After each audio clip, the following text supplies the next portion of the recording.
I would make myself vomit because the 10 seconds of making myself sick would take away from the pain in my head. National treasure, Denise Welch. Denise is an English actress, television personality, writer, and broadcaster. Now she is opening up about her ADHD. I was diagnosed and they offered me the medication. So I took the tablet and then an hour later, I wanted a drink and a cigarette for the first time in 11 years. I made some huge mistakes in my life because of alcohol and drugs. What I do wonder is, did ADHD play a part in my postnatal depression and in my drink and drug abuse? What I've always thought was, it was me self-medicating, but now they are finding links in postnatal depression and ADHD. What people don't understand about mental health issues and mental illness and depression is that when people take the ultimate way out, which is sadly taking their own life, it's not that they want to die, it's that they want to stop the pain. This episode is dedicated to anyone who cleans, not because their home is a mess, but because their mind is a mess. This sponsored ad was agreed to be 90 seconds long, but because I know most of you have ADHD, I negotiated it down to 89 seconds. I challenge you to test your ADHD by seeing if you can sit still for 1 minute 30 seconds while I tell you about our sponsor, Tiimo app. If I can sit down and record take after take of this message for 2 hours, then I'm sure you can listen to 90 seconds. So here's a short word from our sponsor. Tiimo app is a perfectly tailored app that I use daily, and maybe it's worth you giving it a try to see how it might improve organising your life too. Running a podcast is actually a lot harder than you might think, and juggling all of the moving parts would be near impossible if it weren't for Tiimo app. How? Well, Tiimo is designed specifically to hack the neurodivergent brain, a brain that might struggle with time agnosia, object permanence, memory cognitive load, task initiation, anxiety, or procrastination. All things I'm extremely guilty of too. And how on earth does it help you, Alex? I hear you scream impatiently at your computer or phone screens. Well, the award-winning Tiimo app is the perfect life-hacking tool to help your time management and kick you up the bum when you need it most. If you want to stay ahead of the competition, then the visual planning Tiimo app is specifically designed to help your structuring, organising, focusing, and goal setting.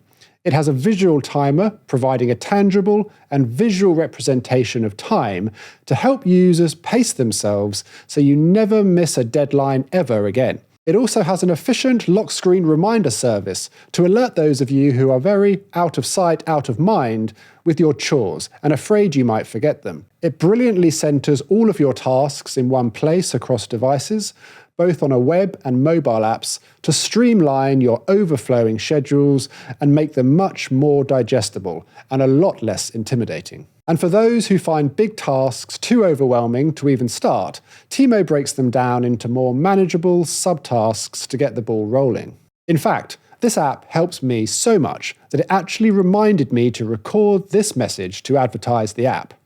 Give it a go. Why not? It might just help. Anyway, back to the episode. Denise, thank you so much for joining us. Alex, you're welcome. Thank you. As always, before we get into the meat of the interview, Denise, I want to reveal your ADHD item, Okay. Which is underneath this cloth on the table. Yeah. Now, for people who... It's a DVD of Real Housewives, and we're going to talk about why that's your ADHD item a little later on. Okay, cool. But first, Denise, we've got a tradition where we ask every guest the same question, so I'll ask you that question now. Right. What was your earliest memory of feeling different?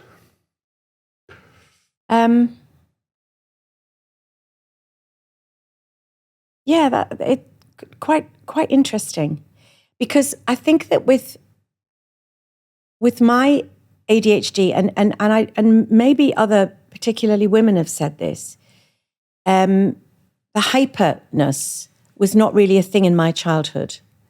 So when we talk about ADHD and we think of the naughty boys, particularly boys, jumping on tables and being told off and everything, I never felt the female equivalent of that. I remember wondering why my boredom threshold was so low, which I realize now is probably just attention, a deficit, obviously. And I was always aware of that that I didn't find necessarily the same things interesting as other people. But I can never honestly say that I felt as bad as to feel that I was completely and utterly different in my thought processes, because I know that there's obviously an ADHD scale and a spectrum for that.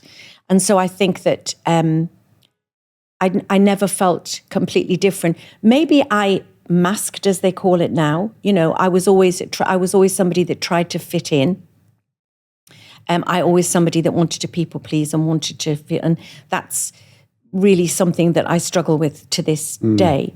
I mean, I'm glad that I feel that I'm quite a nice person, but it's troubled me over the years of why my desire is so great to not upset even the bin man. You know, when my husband will say, "Why are you upset?" And I say, "Well, because the bin man shouted at me." And he says, "But why do you really give a fuck that the bin man said that you put the bin in the wrong place?" And because I just don't want the bin man to think that I'm not a very nice person. So I've always felt different in that respect. My sensitivity gene is so huge.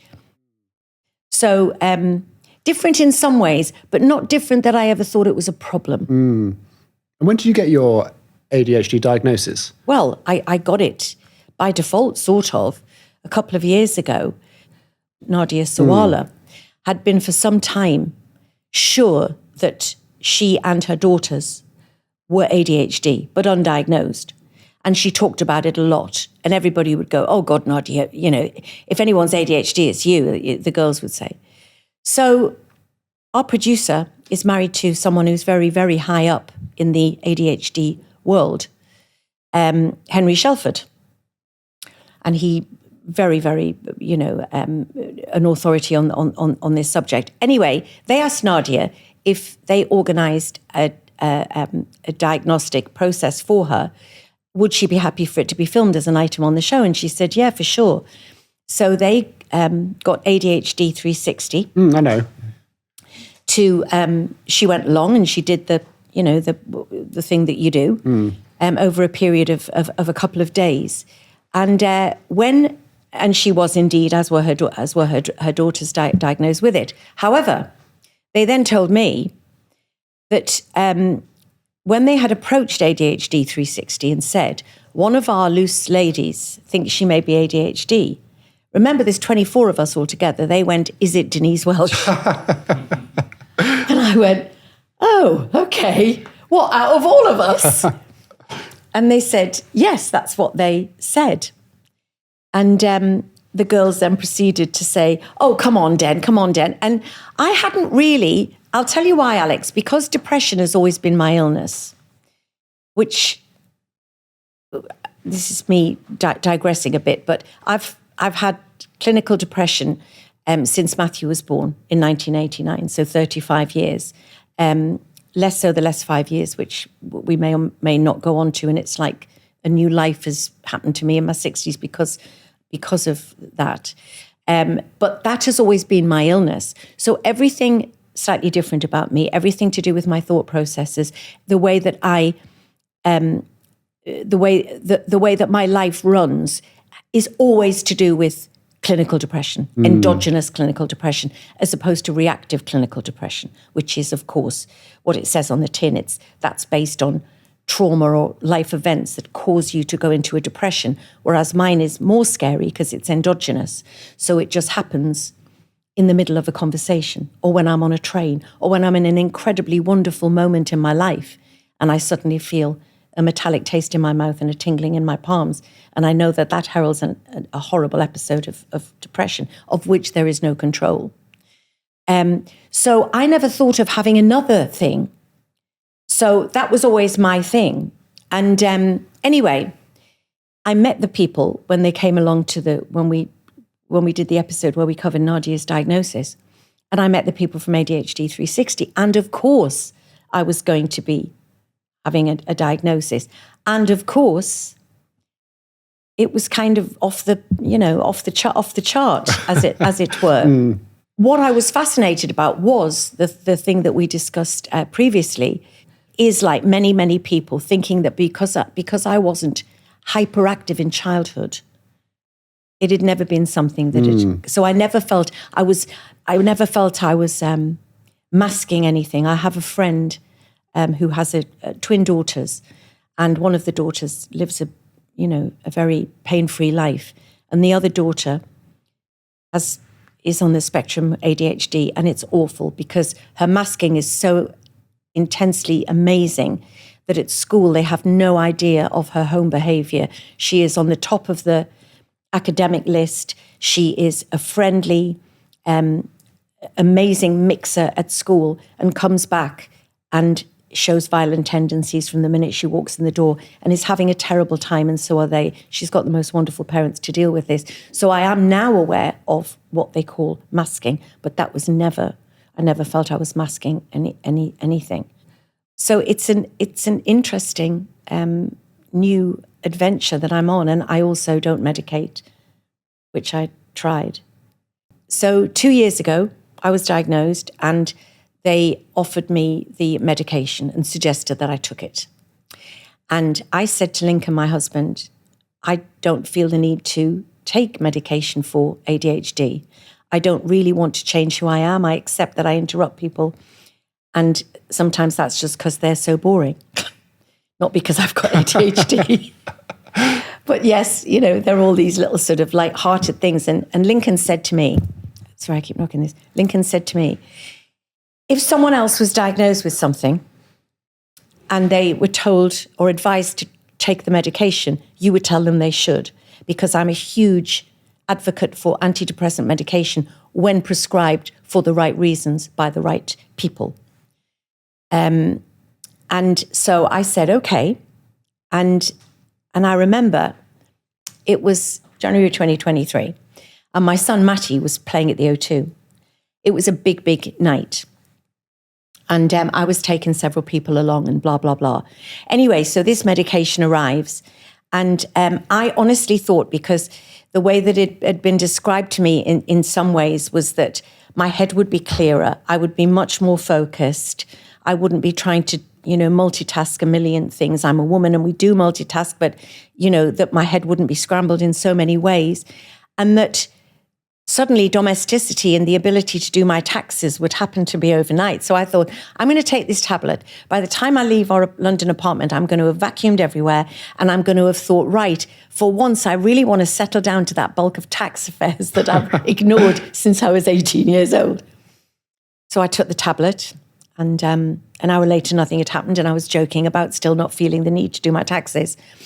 And then an hour later, I wanted a drink and a cigarette for the first time in 11 years. And it was horrendous how it affected me. Had I not been so many years into and so secure and capable of managing my sobriety, it would have been a very, very, very dangerous tipping point for me. Very dangerous. And so one of the things that I'm always glad of the opportunity to tell people is that ADHD medication changes so many people's lives for the better. But there are some people who it is not good for, and I was absolutely one of them. It was really, quite frightening. And I made a decision that literally the day after to not take it. My sobriety is just too important to me to ever risk that. Of course, I then start Googling, as we are told not to, but we do about everything, and realize that that's incredibly common and has caused lapses in many, many people who aren't strong enough in their sobriety by then. So it's something that I think should be pointed out more before you are prescribed it, and people can make a more informed decision. But having said that, I talk to so many people whose lives are a million times better because of it. So it's horses for courses. Yeah, for someone who the risk is so high, if you have a drink, and you don't know how that day's and night's going to end, and it can be fatal.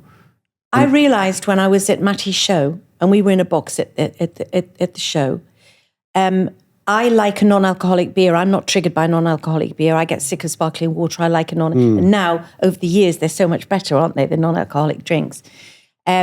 I realised that whereas normally if I'd gone to an event like that, I probably would have had maybe a couple of non-alcoholic beers and then gone on to coffee or water.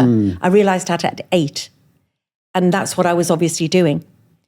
Whereas I never use non-alcoholic beer for the beery taste or whatever. It's just because it's a nice alternative, you know, and especially on holiday in the sunshine, it's nice to have a cold beer of sorts. But it was terrifying. And another thing that Lincoln said to me, you know, especially because he'd been the one who had encouraged me to try it. He said the next day, I never want you to take that again. And I said, I've made the decision. And I said, why do you say that? And he said, because your energy was like when you used to drink. And we both gave up together alcohol. We both had issues with alcohol. So it wasn't him pointing a finger. He just felt the old energy in me coming back. That spoiling for a fight energy that would happen with alcohol. And him and I don't do that, you know. So that was interesting. His observation of me was, this is scary. Because I didn't say anything. When I felt this happening, I thought, I'm not going to say to Lincoln, fuck, I've taken this tablet, it's making me want to drink. Everybody was going out for this fabulous night. So I was concealing how I was feeling. Do you think your perspective of ADHD has changed post-diagnosis to pre-diagnosis? What it's made me question is, and again, I don't do I did that in 1973 because I was obviously ADHD. I slept with that person because I've got ADHD. You know, I made some huge mistakes in my life because of alcohol and drugs, and I've had to come to terms with them. What I do wonder is, did ADHD play a part in my postnatal depression and in my drink and drug abuse? Because to me, what I've always thought was, it was me self-medicating clinical depression. But now they are finding links in postnatal depression and ADHD. But when I had a baby, there was nothing really in me that I would have said, I'll go and see if I've got ADHD, you know, particularly.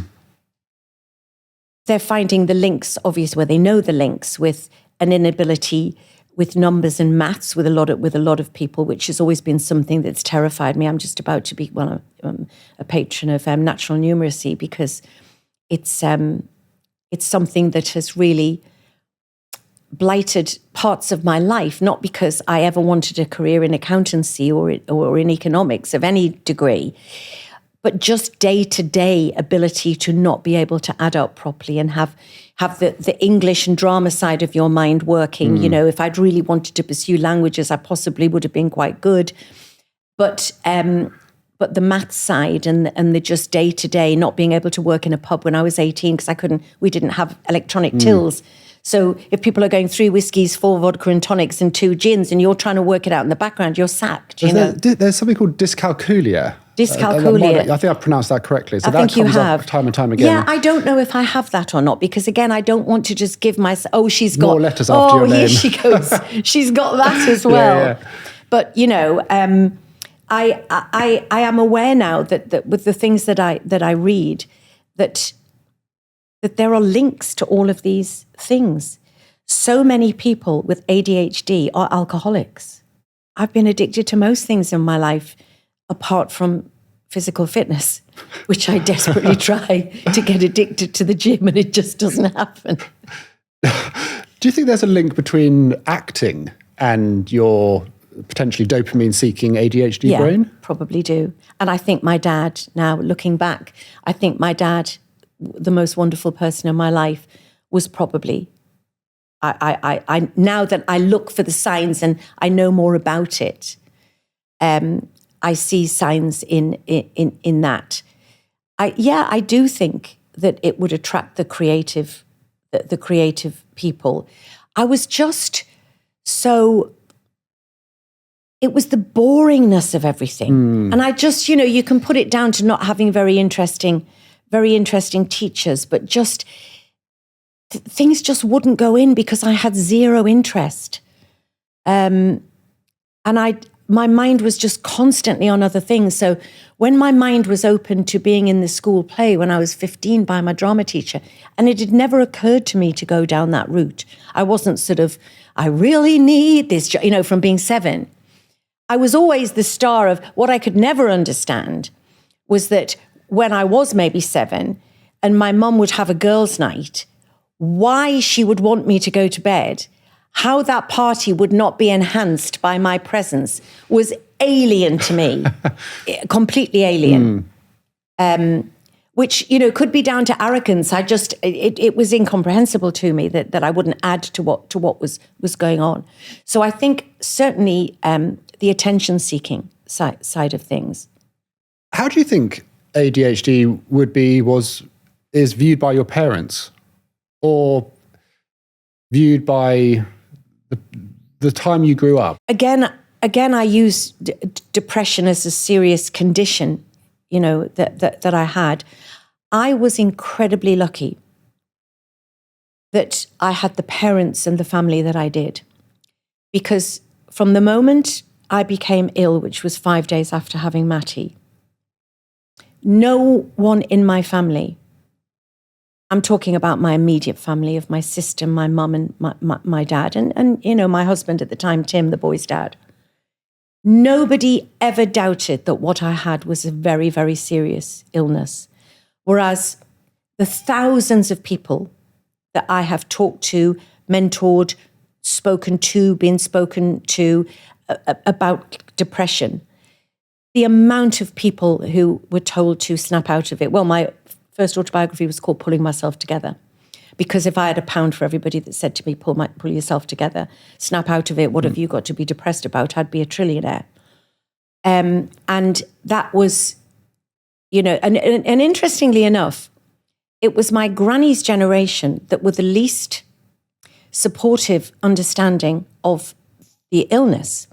And I think that definitely would have happened. So when I I tried to throw myself out of a car to stop the pain. I had a wonderful pregnancy. A wonderful pregnancy. I was the typical blooming woman in pregnancy. My skin was great. My hair was great. I was happy. I had a husband who I loved. We had some money in the bank and we were having a much wanted child. So socially, practically, everything was in place. And I was the last person that you would have thought would have had postnatal depression.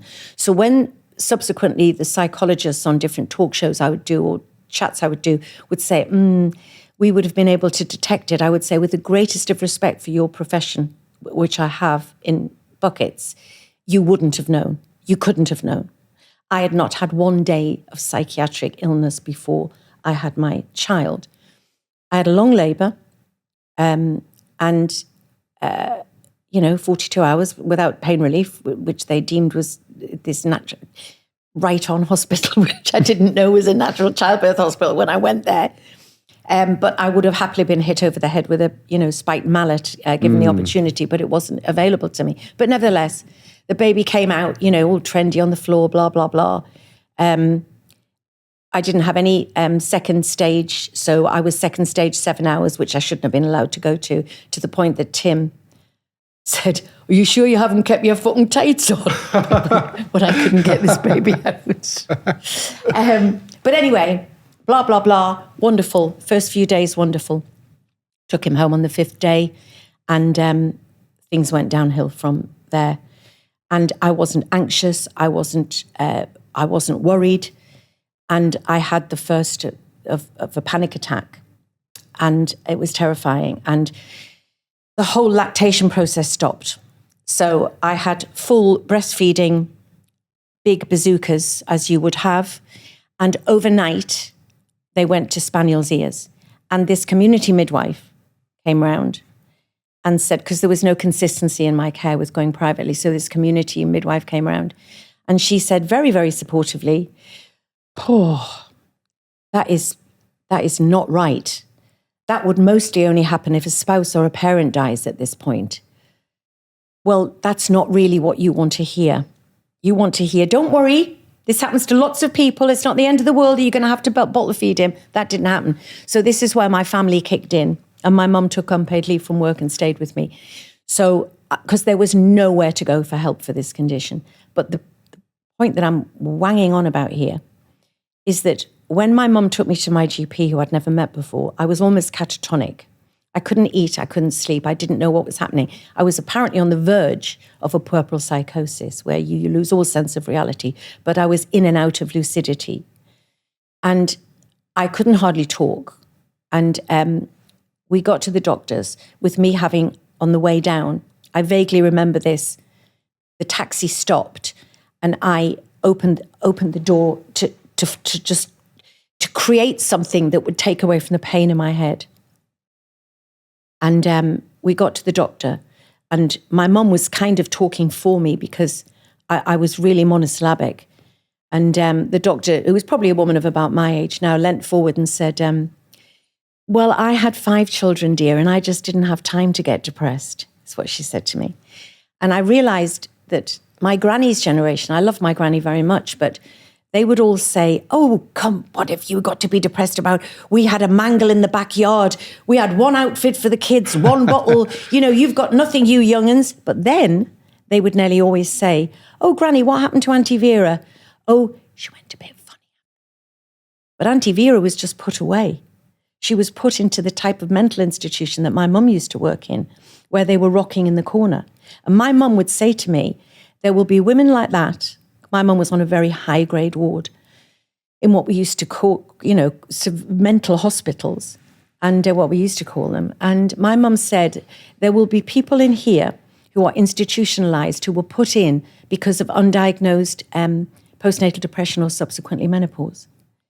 But nobody knew, nobody talked about it at the time. And ADHD would undoubtedly have been laughed at by most people, I think.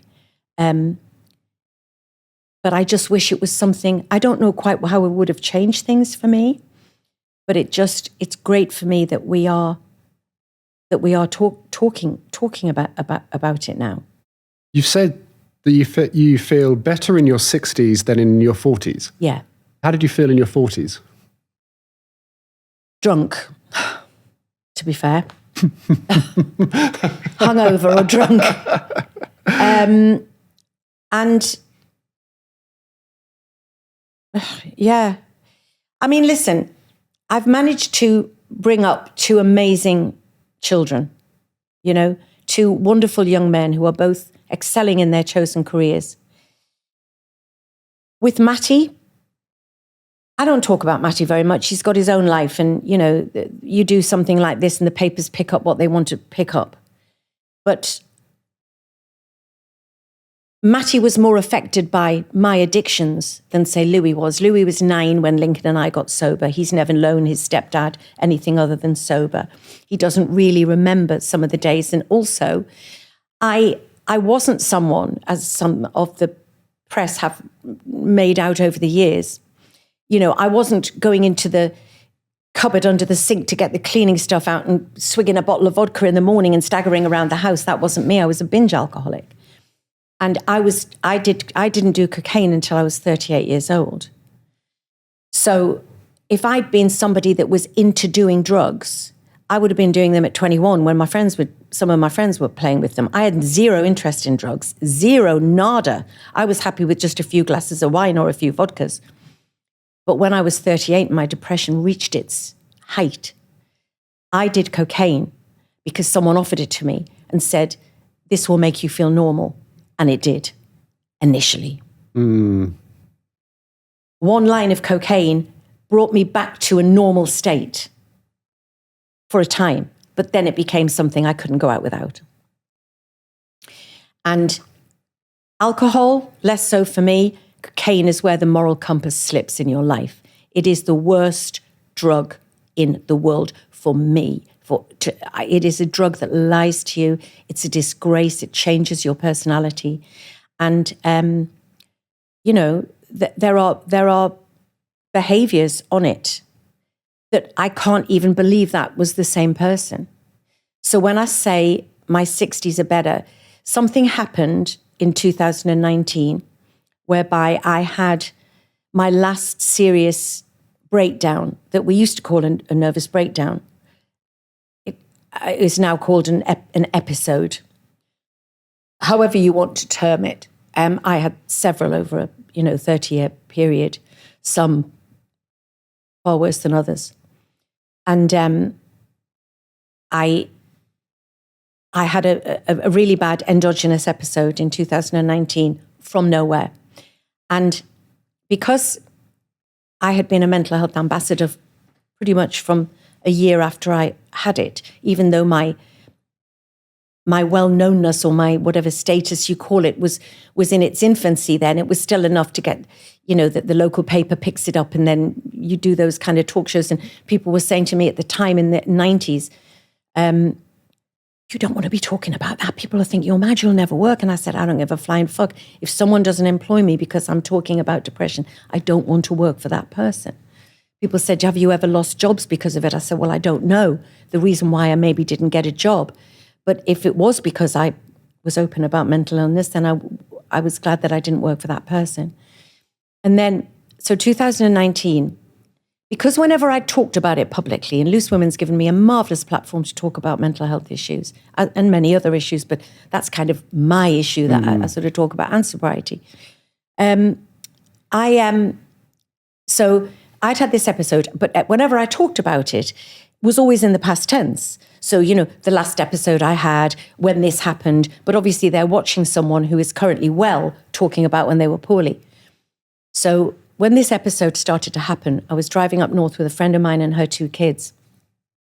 We'd been laughing and joking in the car, and we got to the Angel of the North and I felt the signs. And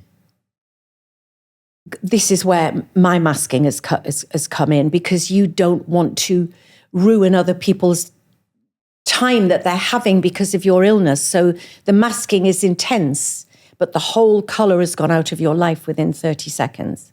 It's like Technicolor to black and white, and you care about nothing. And I think that what people don't understand about mental health issues and mental illness and depression is that when people take the ultimate way out, which is sadly taking their own life, it's not that they want to die, it's that they want to stop the pain. And you will do anything to stop the pain, because it's often diagnosed as, it's often described as sadness. Depression is the furthest thing from sadness. Sadness is an emotion that you are meant to feel when you are sad. So when my mum and dad died, 12 years apart, but I was emotionally traumatized and sad like you would be when your beloved parents die. That's meant to happen. It would be odd if it didn't happen. It's not like that. Depression robs you of every single emotion that you have, so you feel nothing. And anyway, something compelled me to pick up my phone. If my kids had been there or if Lincoln had been there, they would have told me not to. But I did. And I said, I am going to chronicle this episode however long it takes. And I did. Not only, I'd pick it up in the morning, and after 3 days, Lincoln came and got me and took me home, and I went to bed. And I was in bed for about 4 days. And when I woke up, this had gone viral, to the point that I was a bong on News at 10. I'd never been a bong on News at 10 for anything lovely before, and I remember being totally blindsided by it, because I talked about it for so many years, but it was obviously the thing of seeing somebody go through it rather than just, this is what I had, leading to, well, what have you got to be depressed about? You've got a lovely job, you've got this, you've got that. And as a result of that, they asked me to do a book, which I did, The Unwelcome Visitor, which is what I call my thing. And something happened to me physically after that episode. It was like whatever happened to me hormonally when I got postnatal depression seemed to end with what might have been the end of menopause. This is me being amateur doctor, amateur psychologist, amateur whatever, because I know something's happened that wasn't anything that I've done. And I haven't had another episode since. And I realized that after 6 months, I realized that at the moment, I'm free of this constant narrative in my head, which for 30 years, I had woken up and without even thinking about it, subconsciously, it would be, right, how do I feel? Okay, what have I got on today? Okay, what if I got my thing? What if I got my thing? Oh my God, I've said I'd go to that with Lincoln. It would ruin his thing if I get my thing. Oh my God, the weather's dark. It's really black. Look at the weather map. See if it's going to brighten up that day because dark weather is a thing. And this was before I'd even pulled the curtains open, you know? And I'm free of that for the first time. And so I don't know. I don't know what that's been, but that's why I'm enjoying this time of my life. I don't think it's ever gone away, Alex. I think that it stays somewhere over there. I would never ever say I don't have that anymore. You said earlier that cocaine changes you. Yeah. Do you think it does change you, or do you think it brings out an amplified version of a part of you? I don't know. Dear God, but fucking hell. If that's an amplified version of who I am, I don't know. An amplified version that could normally be trapped under a mask? Well, the trouble is, most people I know, whether they have ADHD, whether they have any other mental health issues, they must have something going on to become addicted to cocaine, I suppose. But every single person who has been on cocaine, their moral compass is on the bottom. They make decisions that they would never, ever, ever, ever do.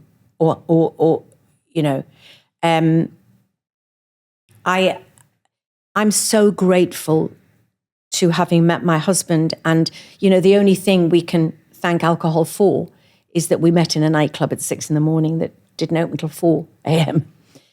So only the hardcore were there. And, so that our lives were so completely different and running in, there was no way really we were going to come together had it not been through the madness, as we call it. We just wouldn't have. So that's the only reason that we came together, and we are together despite every single thing being thrown at us. The press had a target on my back, which I don't blame. I think that I make no excuses for my lifestyle choices, but there are reasons for lifestyle choices. And it started by me trying to self-medicate and then took me down some dark roads. What do you think it is about the invisible disease of mental health and anxiety that is so difficult for other people to understand and therefore very tricky for the person who's suffering with it? Yeah, well, I think that it's interesting. My husband said to me when he had witnessed my first ever episode, he said, I've learned so much from you, because I would definitely have been the kind of person that would have said, what has she got to be depressed about? You cannot explain, Alex, you know this, what goes on in our heads to people who've never experienced that. And I'm very lucky, as I'm sure you are, that I have friends around me who will say, God, that must be fucking awful. I cannot comprehend what you mean. Because to most people, it's like when I'm doing a play and I am nervous, right? That's normal. You're going to shit yourself before you go on stage. You're going to stand backstage on your first night and think, no one forced me to do this. No one made me say yes to this play. And now I'm doing a two-hander. Me and Matthew Kelly standing backstage, only the two of us are going to talk for 2 hours, and we're both no spring chickens. It's your fault, right? So normal nerves and that are completely going to happen in my chosen profession. But what I would explain to people, I would say that I've been seriously ill going on stage before, and people would say, we've all had a bit of stage fright. And you know what? I just go, yeah, I know. Because I don't blame them for not understanding what nerves tipping into anxiety is. The difference of that. Of healthy nerves thinking, what am I doing this for? Oh my God, I can't remember what I'm going to say. I don't know what I'll say in Act 2. Oh my God. All of those things are completely normal. But no one knows except people with this condition what that's like when it tips into anxiety, where literally I can't breathe. I can feel the old unwelcome visitor rising up. My mind goes blank. This is not just, oh my God, I know it'll come to me when I get on. This is like, I know nothing. I know all I can think about is managing this condition and this illness, and it's fear.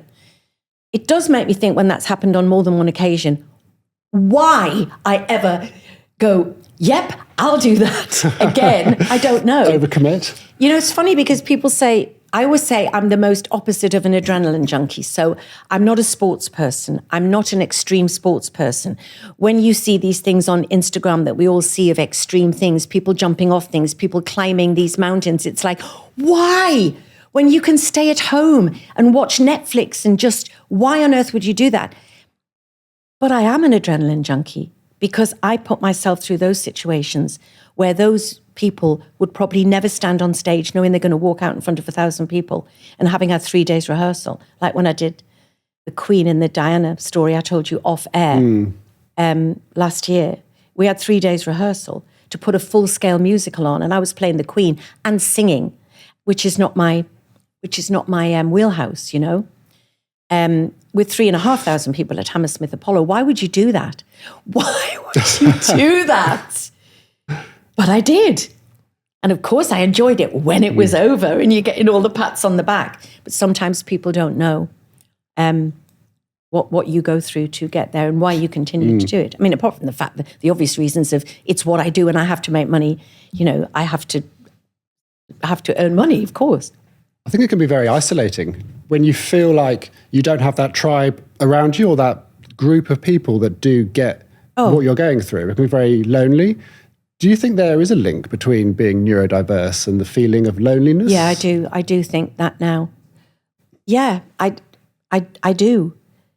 And I'm aware now that most people don't think in the same way as me, and how many times I have been lonely within a room or a company of actors because no one else. And I'll kind of step out and look on at their experience that everyone else is having except me. But that's where my masking would step into overdrive of pretending that I was the same as everyone else, you know, but dying inside.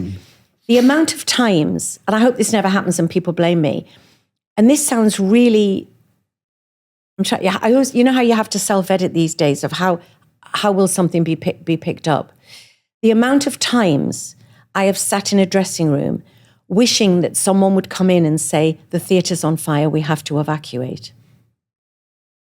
Praying that would happen, that it would be out of my hands, and very sad for the theatre, and obviously didn't want anyone to be hurt, but that the show could not go on. Because all of my life, the show has gone on when it didn't have to. And when you get asked that question, what would you say to your younger self? Mine is always, I get emotional with this, I don't know why. Fuck. Is that the show doesn't always have to go on. Sorry, don't know why that's just affected me, but I just feel sorry for the person that sometimes did make the show go on. You know, having to make sure I had drugs to get me through a situation because I couldn't cope without them, but then I couldn't cope with them. Making people believe that, because me being ill or even me being an addict has never affected my work. My masking was so good. But when I think that some people would call in work because their eyelash fell off and the show would go on, I just wish that I hadn't put myself through so much. Really? I mean, listen, part of me is, I'm an old turn, you know. I mean, I left drama school in 1979. I've been around a long time. I'm there from the days when we did an apprenticeship. You know, you did 40 weeks to get your equity card, then you did another 40 weeks to get your full equity card. You know, we didn't just come in off through these TV shows and stuff. Listen, I'm a reality whore, so I'm not dissing reality shows, but, you know, there is a way into our industry now that I wish it could go back to, that there had to be sometimes an apprenticeship served. Because I feel my profession has been infiltrated a lot because of celebrity and fame. And listen, some people end up being great at these things they do, but many are there for the wrong reasons. And I think because I've got that, so I do have a show must go on attitude built into me from those days. You know, if you had a severe bad back pain, if you had flu, you'd go on. But there were times when, you know, in Coronation Street, when I had 2 serious mental breakdowns, and going in there and using physical illnesses to not say what I had. Because although publicly I would be a mental health advocate, I would still know that people didn't really understand. So if you don't turn up to go to work on a TV show, there are 200 people who can't work that day, especially in something that works like a soap opera. You know, you're not doing a film where you're filming maybe a minute a day. You're doing the equivalent of 2 movies in a week, right? With very little rehearsal. And so you go to work and you turn up. But the times that I was dying. You know, I can remember waking up in the morning to go to work one day at Coronation Street, and my depression was at an all-time high. And I knew that if I said, I've got depression, they'd go, she's got depression. We're all depressed about something. That would be the attitude. And I would kind of understand it but I would wake up in the morning and I would make myself vomit because the 10 seconds off again. The 10 seconds of making myself sick would take away from the pain in my head. I'm really surprised that I'm emotional about this. I really am.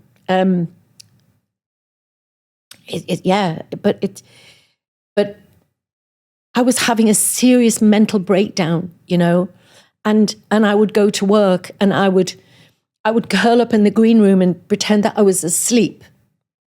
In between bits and stuff, and because I didn't want to tell anybody what was actually going on.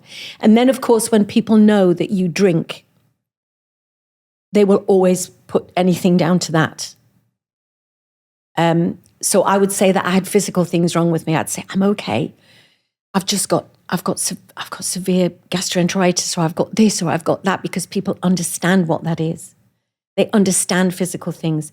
It's like I've said before, you would never say to someone, you know, some people can have something as serious as cancer, but they don't look like they have. My mother didn't look like she had cancer for 20 years until the very end. She was incredible. She lived with cancer. But if you knew that person had cancer, you wouldn't say, well, I know what you've got, but you look all right. You know, you don't look that bad, so why don't you get up, put a pair of trainers on and get yourself out for a bloody good run? That'll make you feel better. But that's what they would say to me. When I was curled up fetally, this is not the people close to me.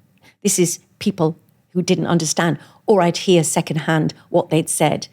Why doesn't she just get up? You know, I remember Tim saying in the early days that he would go to the pub and they'd say, how's the missus then? You know, oh man, take her to the Metro Centre and buy her a new frock. That'll cheer her up. That's people's attitude. And they say it's good to talk. Sometimes it's not, because people don't understand. I have a very privileged life in that I have a soapbox. I have a voice that's listened to. It's not by a lot of people. I'm very Marmite, but, you know, it is listened to by a lot of people.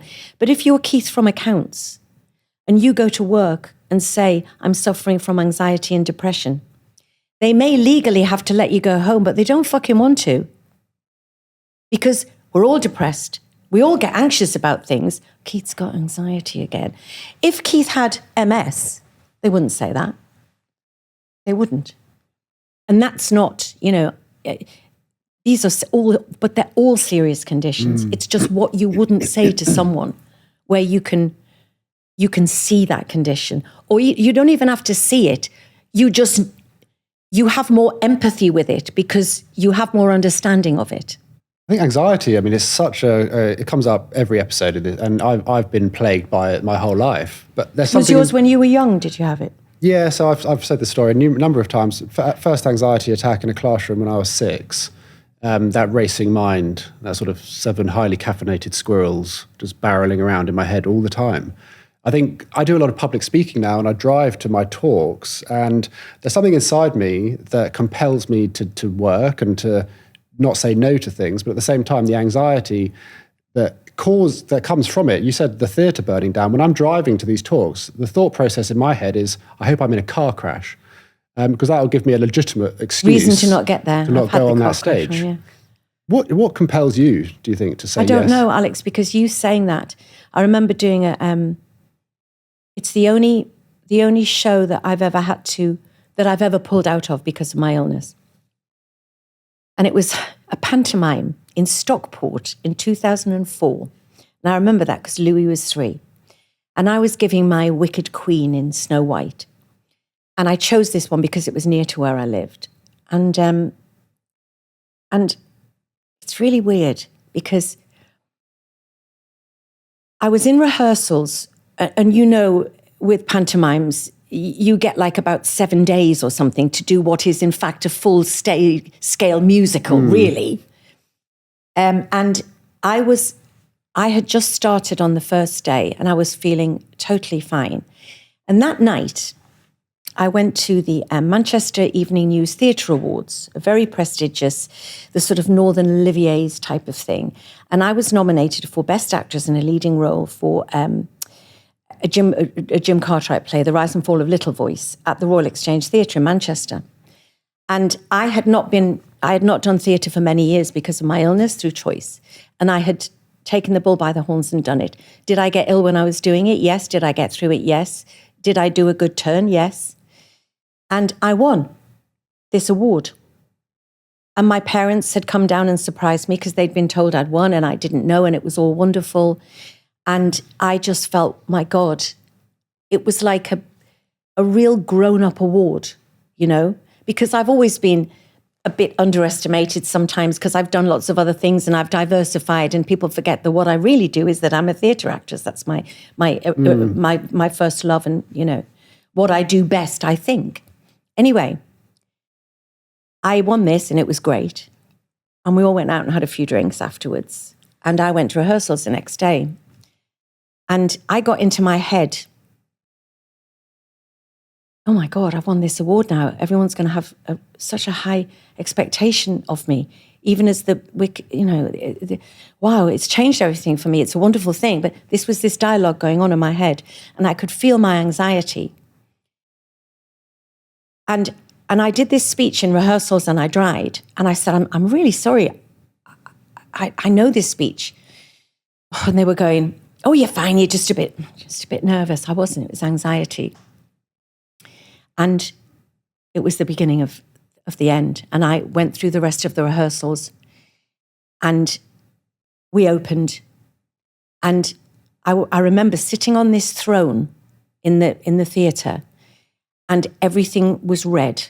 Everything turned red. And the words are coming out of my mouth while I'm thinking, I'm going to run out of the theatre and I'm going to run in front of a car. I'm not going to die, but I'm going to run in front of a car. I'm going to get in my car and I'm going to crash my car. And then I'm going to break my legs and I won't be able to go on the theatre, on the thing. And I got a week into the play and I hadn't eaten for a week. I pretended to my family that I had, but I hadn't. And I collapsed in the interval in my dressing room. And my dresser rang my husband. And he came up to the theatre and he said to the stage manager, "I'm terribly sorry, but she's not going on again." And I can remember going, "I have to go on, I have to go on." Like, it's like a dream to me. And he said no. And do you know something? The show went on. They got somebody to come in and read the role in for 2 days, and then they took over the role, and no one died. But I'll always remember this review in the Stockport Express, with great apologies to the current Stockport Express. This is 20 years ago I'm talking about.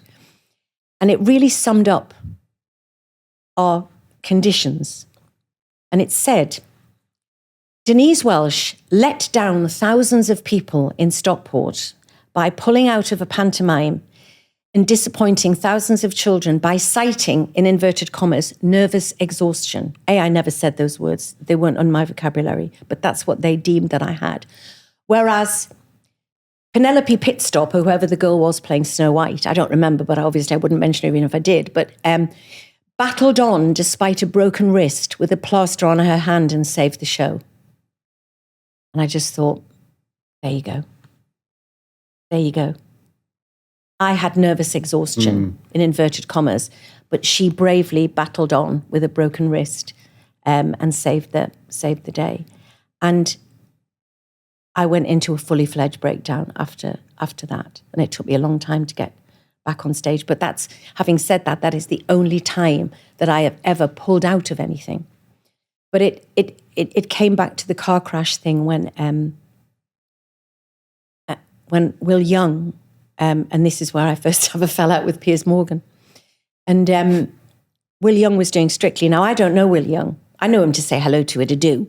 Or he's guest of the show. He's a lovely guy, but I don't know him. He's not a friend of mine. So I didn't have any skin in Will's game at all. But I remember he was doing Strictly. And I knew his brother a bit, who sadly took his own life. But I knew his brother a little bit, who had reached out to me on a couple of occasions because he knew that I suffered. And anyway, but I didn't know Will, and I'm watching Strictly. I'm a fan, and and everything. And then Will pulled out, and of course the media picked it up as, "Oh, he got a bad score off Len Goodman," or "He can't take the pace." Da-ba-da-ba-da. And I remember thinking, no. You don't just pull out of something like that. And then, of course, a year later, he did a big article in a magazine saying that he'd pulled out because of his mental health and because of his anxiety, and that he'd wanted to break his own leg so that he would be released from the show. And of course, I immediately knew it was something like that. When he said, "I wanted my leg," because then people would understand, rather than, "I can't go on because I've got crippling anxiety." To me, that's the biggest reason in the world, but it's not big enough for your peers and stuff to understand. And I remember Piers Morgan writing an article on Twitter, I think it was, saying Will Young said he was then diagnosed with PTSD. Of course, his brother also had a similar, illness. Anyway, Piers Morgan wrote, "Will Young does not have PTSD. He has WNTS, whiny, needy twerp syndrome." And I responded and said, "You know that you have just put the mental health cause back 20 years by what you've just said. So Doris from Darlington, who was just about to talk to her family about how she was feeling, has now seen someone with 7 million viewers taking the mickey out of someone who has bravely come forward and laid his mental health issues on the line. And you've closed the door to all those people again." And he blocked me, of course, because that's his free speech way of dealing with stuff. And the Huffington Post picked it up. And all I'd wanted was a discussion, but, he closed it down and thereby started the occasionally ongoing feud. Nothing to do with his views on anything else. It was just, I was so fucking angry with that comment from someone who has such a powerful voice. Rightly so. It's the contrast, isn't it, between the perception of illness, mental versus just physical. And we've come a long way. But there were still more suicides last year than ever before. Well, people, particularly in the workplace, are scared to to talk about their diagnosis, anxiety particularly, because they're worried that they're going to be met with an eye roll, because they're not limping with a broken leg. They feel like they're not. But that's it. And these things are supposed to have changed. So we can, and we spend, we're raising millions for, it's good to talk and this, that, and the other. And of course it is. But how much is virtue signalling? How much is virtue signalling? And how much is genuine awareness and compassion? Those bosses know that they've got all these boxes to tick and they have to take things seriously. But believe you me, most people don't take it as seriously as if Brian's got some serious physical illness. Denise, you've mentioned Loose Women briefly. Yeah. What has the show Loose Women taught you about men and how women view men? Well, I've been doing Loose Women on and off for 23 years, would you believe? I mean, I can't believe it either.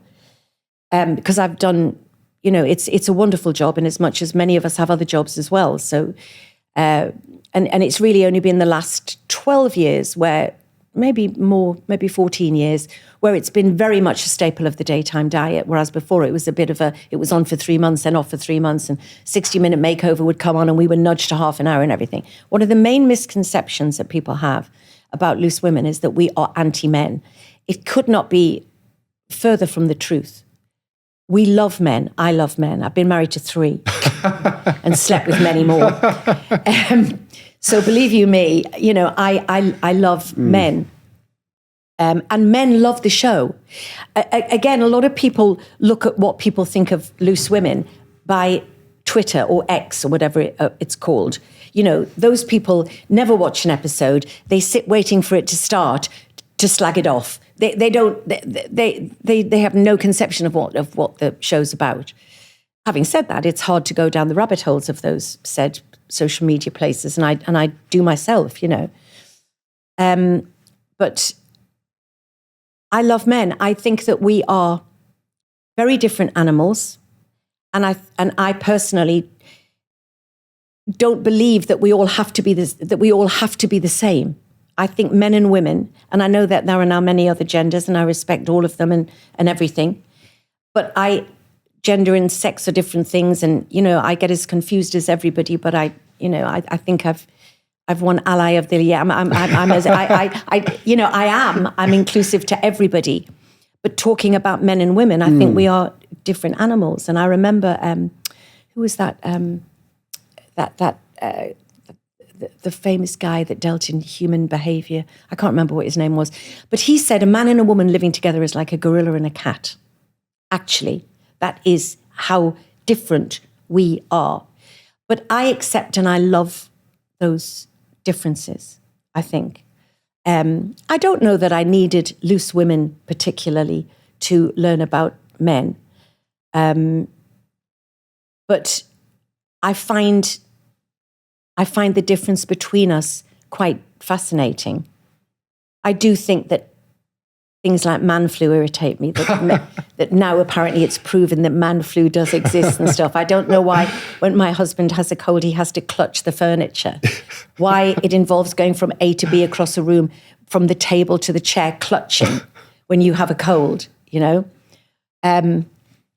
But you all do, without exception, I think. I've just come out of I said it was flu. My partner was rolling her eyes, but very dramatic. It's just so dramatic. Very ill. And also, if you also believe, all of you men, and I am generalising because it's true, that if you don't, that we've forgotten how ill you are unless you cough every 5 minutes. There has to be, just so we remember how ill you are. But as I say, I love and appreciate the differences. I wouldn't want to be you guys, and I think that men have. I think maybe one of the things that we do talk about is, I think young men. I'm the mother of 2 amazing young men who I adore, and I don't understand where Matthew's intelligence has come from. I don't understand how I gave birth to this academic person. But again, my kids did not excel at school. It bored them to tears until Matthew had this music teacher, Jilly Sargent. did nothing at school. And then Jilly brought music into his life. And the minute she left the school, it went out of his life again. But they're both incredibly intelligent people, but school did not do it for them. They're kind of self-taught. You know, listening to Matthew, it is like he swallowed a thesaurus. You know, he's just so well versed on everything, and I learn from them all the time. But I am also protective as well. I think that men, you know, have been. All these changes are quite difficult for men, you know, and to bring it down to brass tacks when we get down to pulling a chair out or opening a door. Well, for example, my husband went into a big store the other day. In the south of England, where we also have a place near, we've got a grandson now, so he's taken over our world. Anyway, he went into a store, and it was to get my mum-in-law a flask. Right, simple procedure: go in the big store, get my mum-in-law a flask. And this lady who had assisted him by pointing out where they were, he brought it back, and he said, "Oh, thanks, love." She went, "Don't you dare call me love." And he was shocked, because it was absolutely a term of endearment. And he came out and he said, "This woman just said to me, you shouldn't call people love," you know. And I think it has been a bit of a thing for men generally, of not knowing where they stand. And because I always used to feel sorry for young men when I was, you know, when we were going to discos and I was going to Zone 22 in Whitley Bay. And I would literally see someone who resembled Quasimodo walking across the dance floor to me, and I would dance with him because I felt so sorry, whereas my sister would just say, "No, thank you." And I'd say, "Oh my God, he's just walked across the whole dance floor." She said, "He's Quasimodo. I don't want to dance with him." And I would end up dancing with Quasimodo for 3 songs because I felt so bad for him. So I've always been aware of the male role in courtship and how difficult that is, and how I've always been really glad that I'm a girl, because, you know, I mean, again, having these discussions now, I think, is healthy. In a world of, you've got to self-edit. Every time I'm talking to you, everything I'm saying, when it's not absolutely personalized, my mind is worrying of how the clickbait media pick things up and how you can be portrayed, you know. What do you think the show's taught you about women then, and the struggles that women face? And we do face struggles. And, well, I mean, obviously menopause has been massive from a physical point of view. Menopause is like the new dyslexia, where everyone just thought you were thick if you know, and then we discovered that it wasn't that. ADHD is a similar thing. We weren't just bored or being naughty, or maybe we were sometimes, but, you know, there was also other neurodiverse things going on.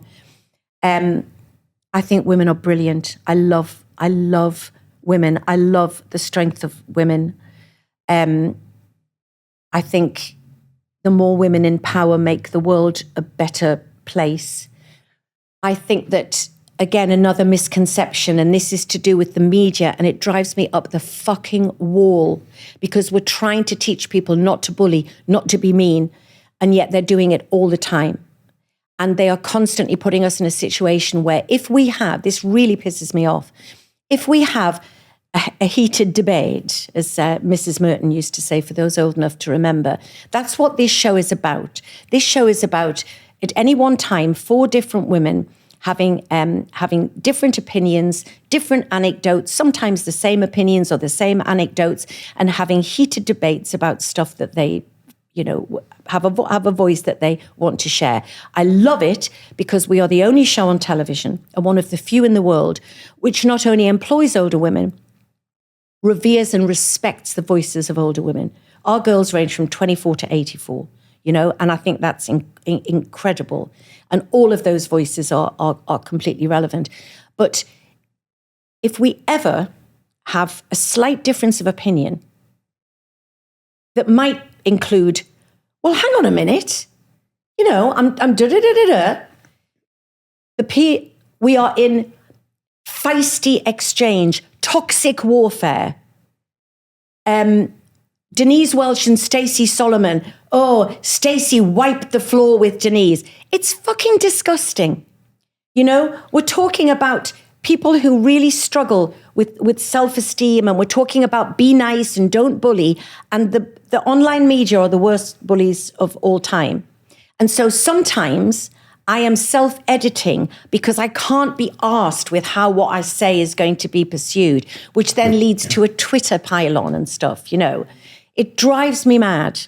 Even with the best like self-editing in real time, do you ever go away, overthink that you've said something that you shouldn't have done? Does that cause the anxiety to come back? Well, yeah. I mean, yeah, I do. Sometimes I've said things, but it's, to be honest, it's not that I've upset Doris from Darlington, because I genuinely these days really don't care about Doris from Darlington.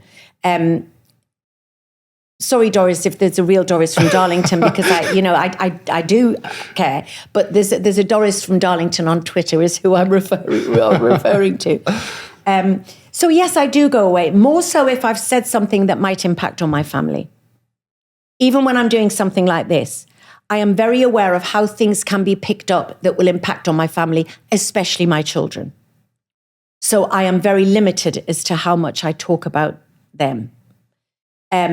Because my children are doing professions which lead to them being more well-known, it is more. But, you know, the funny thing is we all talk about it, all the girls. When our kids were little, we'd talk about them until the cows come home because they didn't know. Now, Kay Adams will be about to say something and she'll go, I can't, my girls will kill me. I absolutely can't. And we want to know what that opinion, but the kids don't want to be on Loose Women. They don't want to be talked about on the television, you know? So we're all in that situation. Some for just slightly more different reasons.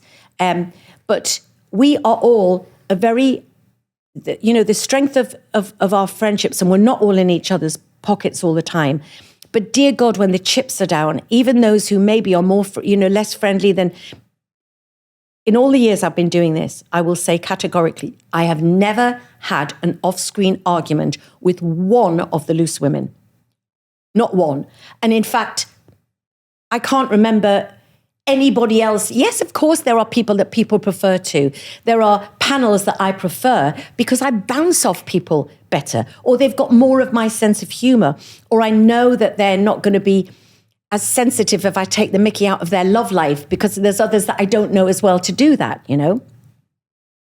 But we are very, very supportive of each other, and every single one of those women has come, has supported me through my issues. I mean, you've got, a couple of the women who genuinely did not understand mental health issues or understand neurodiversity, but what they do is they want to learn from it. They're not, dismissive of it at all. I think that women are wonderful listeners. We also share the panel with men now as well. We do Loose Men. We do Loose Men and women. Men are less likely to open up about themselves. I liked it recently because I got to anchor, and it was Martin and Vernon. And I liked it because whereas the men would try to deflect into a joke, because I was in the position of being the boss, I could try to bring them back. Well, hang on a minute, but when you said that, because men will try to out-joke each other to get out of talking about something more personal, perhaps. I don't know how much you're able to talk about it, or even if you want to, but you've had a situation with a stalker. It's not been very pleasant. Because of where we are with the situation, with his release and whatnot, I can't say too much, but it has been a terrifying situation, and something that when I will be talking much more about the fact that we have to take this much more seriously. Many people much cleverer than me and much more influential than me are doing amazing things in the world of stalking. I've been very lucky that I've had a marvellous harm reduction unit who have seen myself and my husband through a lot of the emotional side of it. But the harm reduction unit is a postcode lottery, and I'm just lucky that we had one.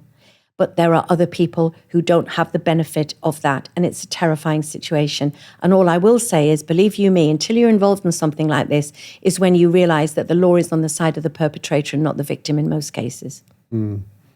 It's all about their human rights, not my human rights, their human rights. And if I didn't have this backup team fighting, I would have been lost in a wilderness, and my fragile mental health may well have been shaken more than it has been.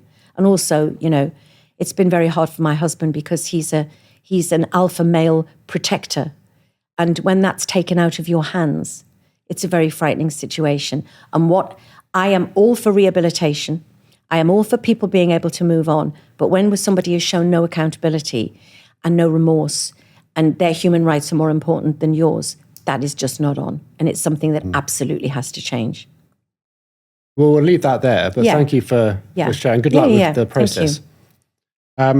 You're also well known for having a successful musician son, Matty. This is very much not about Matty. I know you don't want to speak about your children. We know many people who have made their name in their own right, naming no names, who didn't raise someone to be successful in their own right. So what did you do right? Wow. I don't know, because I did lots of things wrong. And, Matty and I have had to have we're not religious, so it's not what's that big word? I'll leave that to Matty. We had to have a come to Jesus about, things that I was in denial about how my behaviors had impacted on him. He has also said, but then again, Mum, if our house wasn't a bit rock and roll, I wouldn't be doing what I am doing. But you have to take accountability. And I was very defensive. All alcoholics are defensive. All alcoholics, when pushed into a corner, will blame somebody else for why that's happened to them. It's my illness. It's because of this. It's because I was getting a divorce. It's because of this. It's not. Like I said before, there are not excuses. There are reasons. And my son wrote the most wonderful song on one of his albums, I can't remember which one, called She Lays Down. For anybody who wants to hear poetry in motion about what we have to a degree, is his version of my illness when he was older. And he remembered that when he was old enough to understand, because my kids just thought I was poorly. I just went to bed because I was poorly. And they were protected from what it was. They didn't understand at young ages, especially Matthew. But when he was old enough, when he was grown, I told him that about depression and how you lose the ability to love, and how I used to lay down beside him on the floor, praying, not to God, because I'm not religious, but to whatever, to the universe, to whatever, to help me love my son again. And it really obviously impacted on him, because he knows the relationship that we have and the love that we have for each other. And it's almost incomprehensible, but that is how extreme that illness is. And it's an incredible song that he didn't tell me when he was writing it, so I only heard it when it was done and made. And it's really quite something. So I always say I did a lot of things wrong, but, between his dad and I, we did a lot right. And their step-parents also, I have to give credit for any step-parent out there. It's a tough one, And they've done a great job in helping with our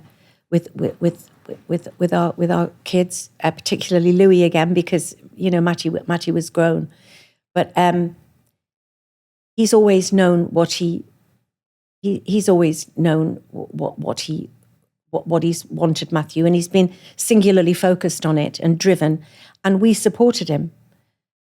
We supported both our children to follow their heart and their dreams and do whatever they wanted to do. Were there times I was screaming, get a fucking job? Yes, there were. But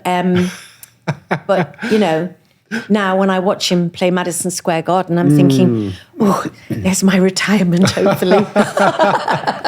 I'm very proud of them both. And my stepson, Lewis, who's given us Theo, our grandson, who, my God, if any little tiny dot can change your life, it's unbelievable what joy that's brought to our lives. Incredible. I was reading Matty has a tattoo on his foot in dedication to you. Yeah, he does. Yeah, his dad's on his wrist and I'm on his foot. So there you go. We joke about that. It was one of his first ones. I think it was when he was going through the periods where he was trying to pretend that I've never been a lover of tattoos. And I think that stems from my mum. My mum, oh, I hate tattoos. Oh, I hate them. So I hated tattoos. And then, of course, my son's a rock star, so of course he's going to have tattoos. Funnily enough, she wouldn't have minded the one that says Annie across her. That's my mum on his chest. And I remember my sister and I watching him on some talk show in America, and they were saying, so who's Annie? And he said, oh, that's my nana. And Debbie and I were going, oh my God, my mother would have loved to have been talked about on Entertainment Today in America. But I think that the Denise was when he was trying to hide them from me. So he went through a period of wearing cardigans and stuff that he could pull the sleeves up and down, and it was all to mask that tattoo. But I'm just very honoured that I'm somewhere on him. It's quite a permanent dedication, a permanent gesture of we have a very, very strong love for each other, my kids, and I'm very, very fortunate. I have to try to stop being so helicoptery. Louis said to me, Mum, when you call me and I don't answer, and you call me 2, 3, 4, 5 times and I still don't answer, do you think, A, I'm dead? And I went, yes. Not, he's in rehearsals, he's with somebody, he's not in vicinity of a signal. It's, why do I do that? But of course, I realise now this is all very much ADHD. I've got worse with helicopter parenting. Much, much more. This desire to know where they are, which is very difficult when one of them lives in Los Angeles. It's very hard. Constantly looking at my phone at what time it is, tracking him around the world. Oh my God, I drive myself mad with it. Sensitivity gene as well I realise now is a very ADHD thing. I think our sensitivity to things, that I'm bothered by things that I should really shake off, but they affect me intensely. How do you think you were as a mother, good and the bad? Someone said something interesting to me recently, or did I read it? I don't know whether it was personally to me, but they said, you grow up with your first child and you parent your second child. And it made a lot of sense to me because you're learning. You've never done it before. There's no guidebook for it. I was thrown into an abyss of desperation because I didn't fit the bill on the front of Parent and Baby magazine. And that's what we'd been sold for hundreds of years, that's what you should look like on the front. So I didn't know what to do and how to deal with that. And of course, I took a dark path to deal with it because I didn't feel the help was there for me. And there was no one talking. When I was talking out about my illness, I was the only person. We had 4 TV channels. We had no social media. There was nowhere to go for help, I think that I did, I think I did the best I could. Were there things I would do differently now? Oh my God. People say you shouldn't have regrets. I think it's impossible not to have regrets. I would love to redo parts of Matty's childhood. But then again, he's the person that he is. Warts and all, our warts and all. Because he's a product of his upbringing, and he's a great person and he's a sensitive person, and I'm very proud of them both. I did the best I could. Could I have done better? Yeah, we could all have done better in many areas of life. And when you're sober for 12 years and you think back, you think, I wish I'd been this person then, but I wasn't. But I was still a kind person and I was still a nice person, but I was a very troubled person. Does that elastic band spring back sometimes? Is there what's the worst side of Denise that, say, the public don't see? And is that sensitivity a part of that? I think if sensitivity is a bad thing, it's something that affects me, obviously. My favorite quote, it's nice to be important, but it's more important to be nice. I really do adhere to that. I have never intentionally hurt anybody. I never would intentionally hurt anybody. If I walk away from a situation thinking that's when I will have my anxiety nights, thinking that somebody thinks I meant something different. And I have a husband who is the yin to my yang, who will say, you didn't mean that. And if they think you meant that, that's on them, because they know what kind of a person you are, Denise, and that you would never say anything mean. And I think that all the people who love me know that. I'm very forthright, and I think I'm not really misunderstood, because it is a side of me. You know, if you get me on television supporting Meghan Markle and someone comes on who was paid to lie in an interview to say that the Meghan Markle documentary was absolutely dire when they'd not even seen it, then I'm going to kick off with that person. Doesn't mean I'm a horrible person. It means I've got a voice that I'm prepared to use to support someone that I don't know, but that I feel gets a terrible, terrible rap in this world, is Meghan Markle. And and then, of course, you get the people who are anti-Meghan Markle, who will portray me on social media to be a bully.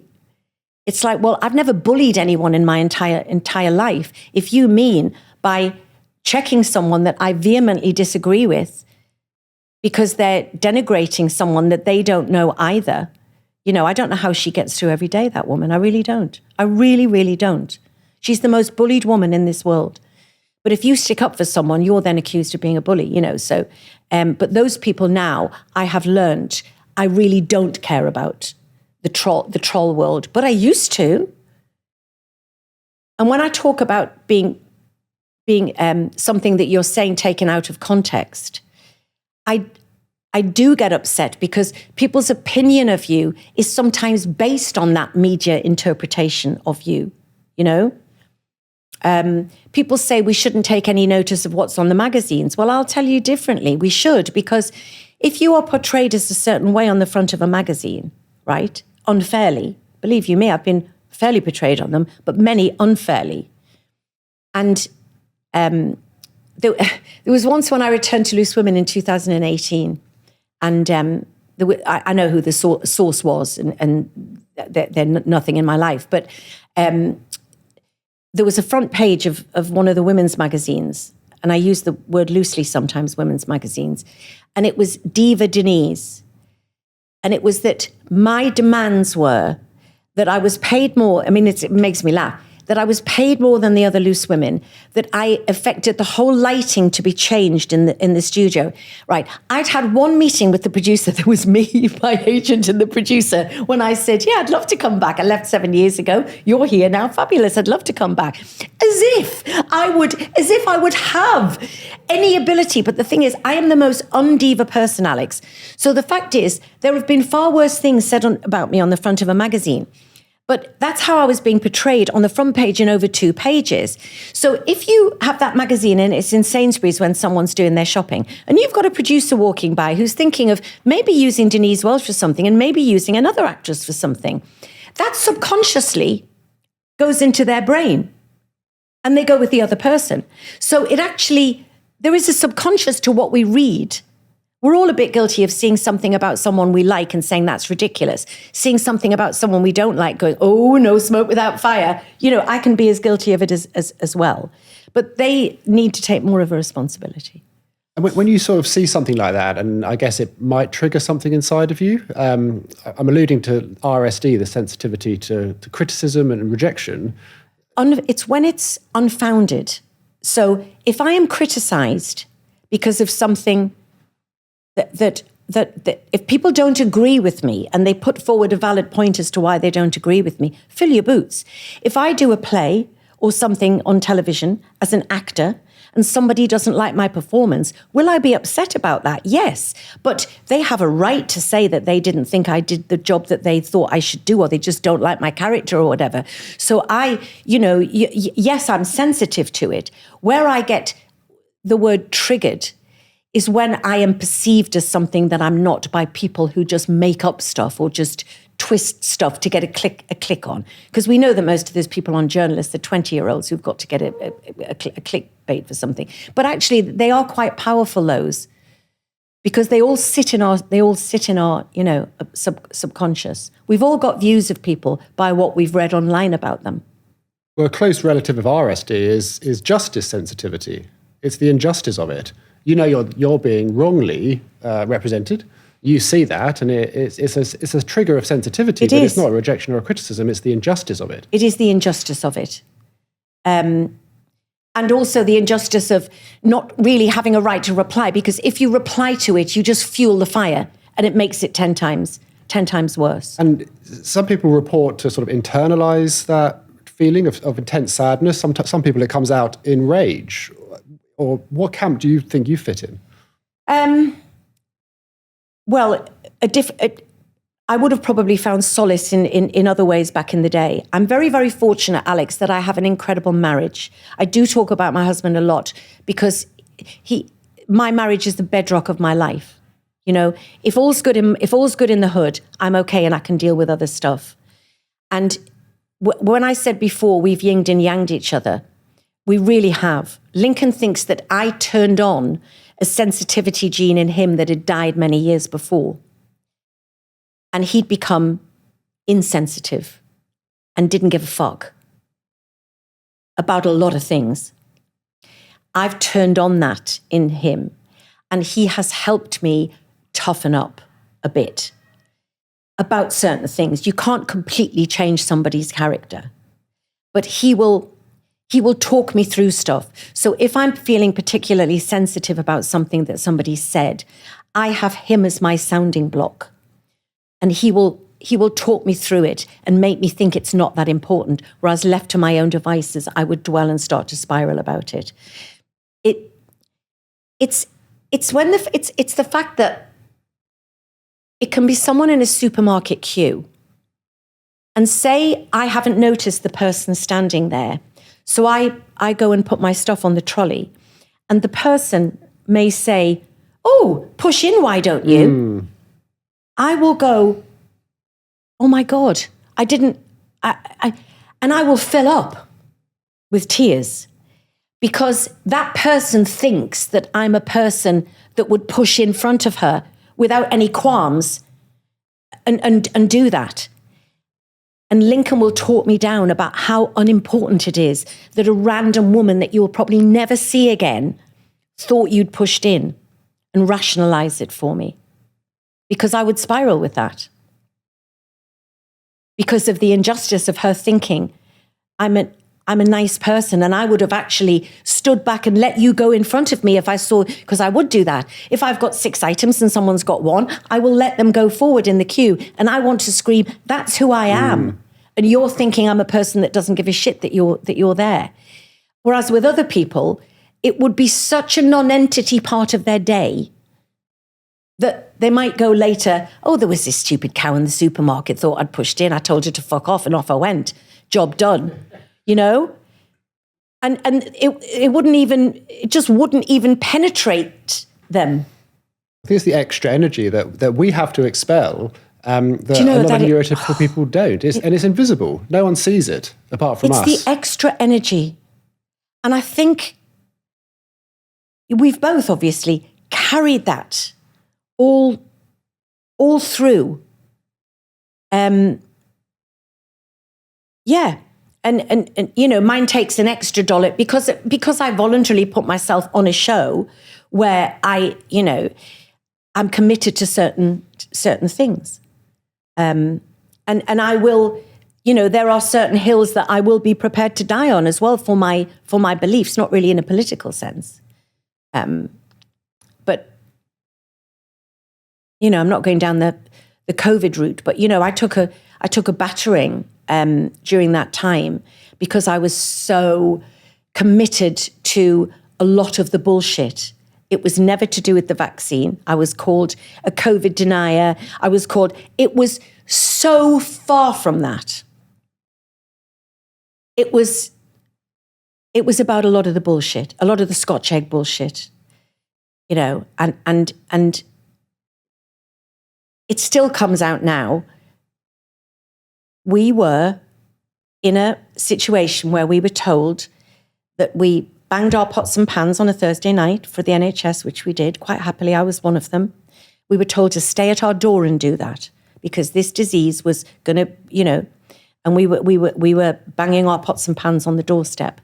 And at the same time, people were threatened with arrest if they went to console their mother who had buried their father of 50 years and they couldn't move their chairs in a church hall to go and sit with her. At the same time, I turned on the telly on a Thursday night and Westminster Bridge and Battersea Bridge was full of people clapping with the ambulances, the police, and the sirens all going in a carnival atmosphere while people clapped for carers 1,000 long. And I thought, where the fuck's COVID gone on a Thursday? Outside the hospital, there was people who'd taken their guitars down with bottles of wine, and all the nurses, they all came out the hospital and they all put their arms around each other. And when it finished, they all went back in the hospital. Where was COVID on a Thursday night? It vanished. And I thought, fuck this, fuck you, not having it. Right? And Doris, not Doris, this is Doris from Devon. Poor Doris. Doris couldn't have more than 2 people at the funeral. Okay? That was my hill I was going to die on. Don't Scotch egg your way out of this with your fucking Scotch egg, but you can walk around, go to the toilet and put your mask on. It's bullshit. It was never about the vaccine. I never even hardly mentioned the vaccine. My thing was the vaccine mandate. Once we know it doesn't stop transmission, you have it, Alex, fill your boots with it. I had it as well, but don't force people because it doesn't stop transmission. But that was a later thing. Mine was the bridge bullshit. I've got that off my chest. I rarely don't talk about it. But I've got that off my chest. Because it starts to come back up sometimes. And I'm just putting out there that it was never those things. I was never in a million years the things I was, but it was easy to call me that because I was had a very big voice about it at the time. I think RSD continuously takes centre stage on this podcast and in the community, this reaction to criticism and rejection. But actually, I think justice sensitivity, it's sort of less spoken about cousin, which I think you're talking about with the story you just told. It's that flare-up to injustice when you've been treated unfairly, when you've been misrepresented. I think as well, the reason why, when you mentioned the stalker situation again, which, in a year's time I may be able to, sort of talk more about it. But it's being thrust into the justice system and realizing the massive injustices towards the victim. And I think that's why I can't just, like Lincoln will say, just deal with our situation. Why is this now got to become a mission? But I am compelled to make it a bit of a mission. I can't just let it be just about me. I am at the moment because it's a sensitive time, but down the line, I feel compelled because of the lack of justice that I've seen in our justice system. I know we're talking about it in a neurodiverse way, but just the justice system generally. Why am I more affected by the great bigger picture than other people are? Just get on with your life, Den. Doesn't have to be, but it does. I have to try and make a change in some way. And I tire myself out with it. I don't want to, I want to switch the thing off that makes me bothered. I really find it exhausting that I get bothered about things that I can't affect change and I can't control. And I've got to try and turn them off. I think you just perfectly described the continuousness of that racing mind. Yes. And it manifests in lots of different ways. The injustice sensitivity is certainly one of them. RSD is another one. Do you get cross with your own sensitivity about things? Do you get cross with yourself about it and wish that you could toughen up sometimes? Oh, massively. Some people put ADHD in the superpower camp, which I massively disagree with. Some people put it in the disability camp, which I think is obviously somewhere in the middle. The thing that's most disabling for me is RSD and justice and sensitivity. It can completely bulldoze my day. I can have a brilliant day, being productive, having a great time with my partner or family, and someone says something that they've misinterpreted something I've said, and it's putting me in a bad light when I meant the complete opposite. And it's like a dagger to the heart, and they've twisted it. And it's this internalized, I'll just shut down when that happens. And I'm feeling this internalized rage, and I see it passes after like half an hour, but it's instant, visceral reaction to injustice and being misrepresented, and they've taken something I've said the wrong way. I can't imagine. I mean, the comments you say, as you said, on TV, which is only going to be amplified on social media. I can't. It makes me a person that I'm not. It makes me, look at,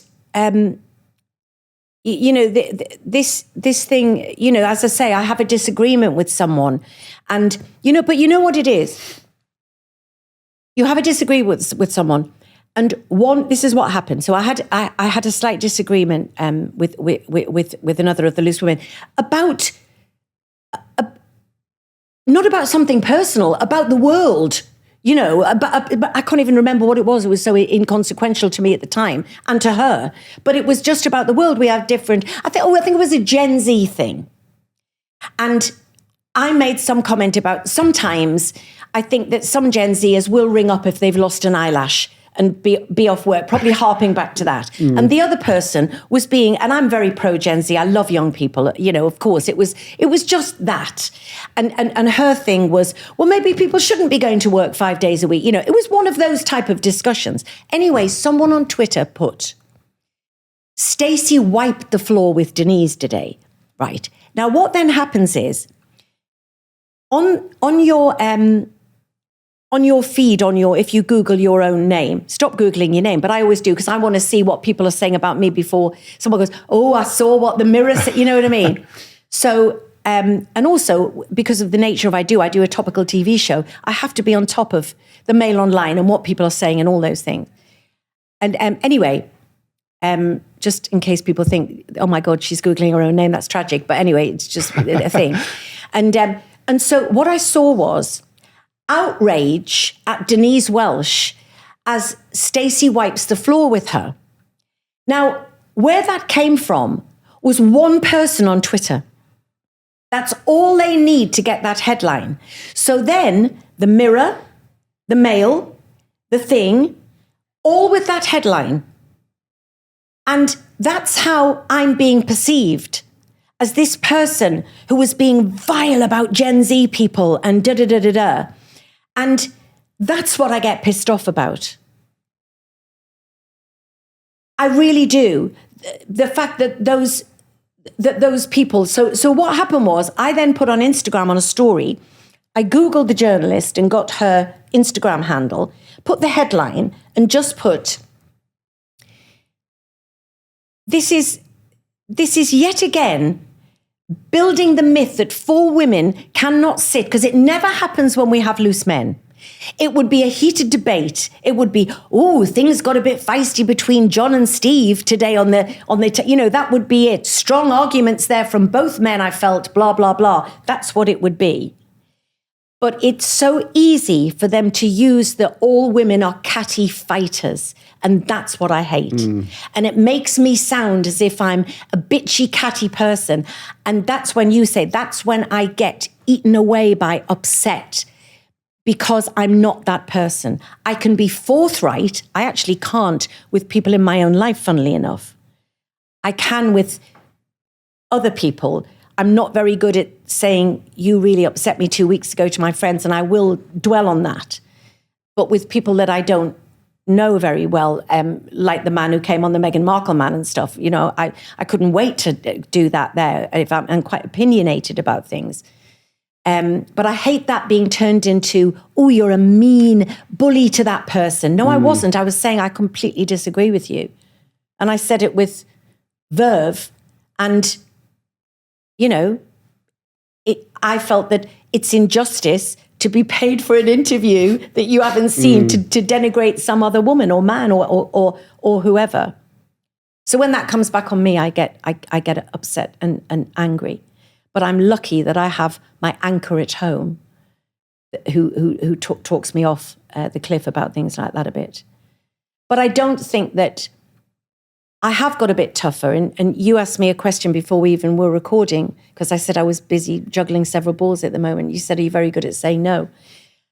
No, I'm not. But I think that's also partly being an actress. And as an actress, you spend many years scrabbling for roles and and being out of work. And, I still consider myself a jobbing actress. So if I'm offered things, I find it hard to say no, because the old actress in me that didn't work as much is still there. So then I find that I take on too much, and then it's like, I'm overwhelmed, but it's my fault. I didn't have to do all these things. I saw your eyes glance up at the juggling balls on the shelf behind me. The juggling balls, it's a there you common go. theme Yeah. that comes up is, overcommitting, saying yes. Overcommitting and not wanting to hurt people. But you see, my dad, this is with my dad, the people pleasing, especially people who weren't that close to him. So my mum would say, well, your dad won't do that for me, but he's just offered to take 20 people from there was always those type of arguments not seriously, but, those type of things in the house. And how my dad, in the days before social media, when we got fan letters, they came to your work or to the door and they were in your pigeonhole at work. My dad would look after all that side of things for me. Any charity requests, even up until he died 3 years ago, charity requests. And people were always so grateful because they wouldn't just get no answer. They'd always get, she can't do this. But when I'd have a precious weekend free, those wonderful weekends where you've committed to nothing and you have no agenda. Why don't we make ourselves have those more? I don't know, but just those wonderful weekends. And my dad would say, the Bolton Gardeners Weekly have asked if you'd go and open their fete. Now, I've said, you're very busy, but you'll do a couple of hours on the Saturday. And I'd say, Dad, well, it's only a couple of hours. I go, Dad, that's my weekend gone. Why? And he couldn't, because he was trying to keep him happy. John at the Bolton Gardeners Weekly, and again, if there is such a publication, I'm sorry, I'm plucking these names out of midair. My dad, who was doing economics at university, didn't like it, was pulled by my grandpa into the family firm, into the sweetie manufacturing firm, Welch's Toffees, very big in the day up in the Northeast. And I came along a little bit unprecedentedly early. And it was the done thing. I didn't know this till I was about 15. My dad threw himself into his social life, which was amateur dramatics initially, and then being a drag artist. He was a drag act. I use artist loosely. Because our surname's Welsh, he went out as Raquel. Again, you say to young people these days, it goes completely over their head, but Raquel Welch was a big, very big actress. I can't believe I have to explain it now. It was always just, well, our surname's Welch, he goes out as Raquel. Oh, ha, ha, ha, I get it now, But my dad's hyperactivity, the way his thought processes work, I absolutely, but he wouldn't have cared. My dad was very, very happy being who he was, and I wouldn't have had him any other way. He would get himself, he was always trying to, he would get into fixes because he was trying to, make things right for so many people all of the time. Therefore, he would sometimes upset mum because, all of this type of thing. But it's all now when I look back on those behaviors. But again, if somebody said, oh, Dad, this is who you are, there's a pill for it, he would have, absolutely not in a million years. He didn't want to change anything about the way that he was. And he may not have been. It's just some things I could think, oh, hang on a minute. I think there's a line there. You've had sons. Yeah. If you did have a daughter, do you ever think what her characteristics might be? Yeah. I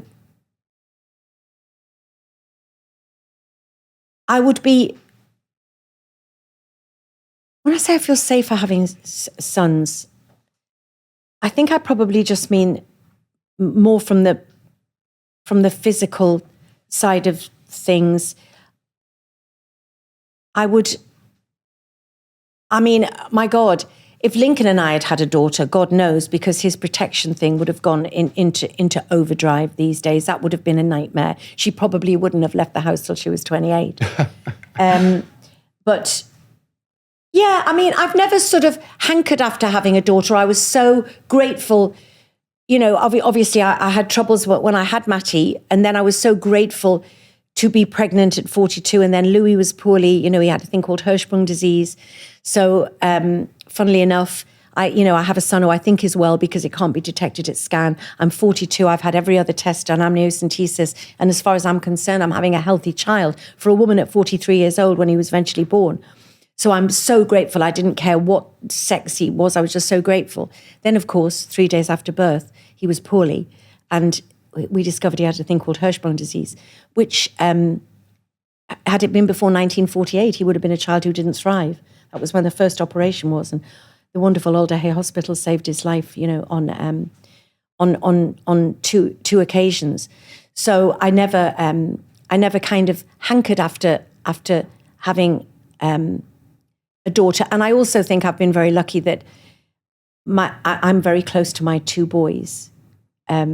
Their girlfriends often came to us. It wasn't like sometimes you lose your son, but you've always got your daughter. But I don't know, Alex. I would hope that I would have a lovely relationship with my daughter.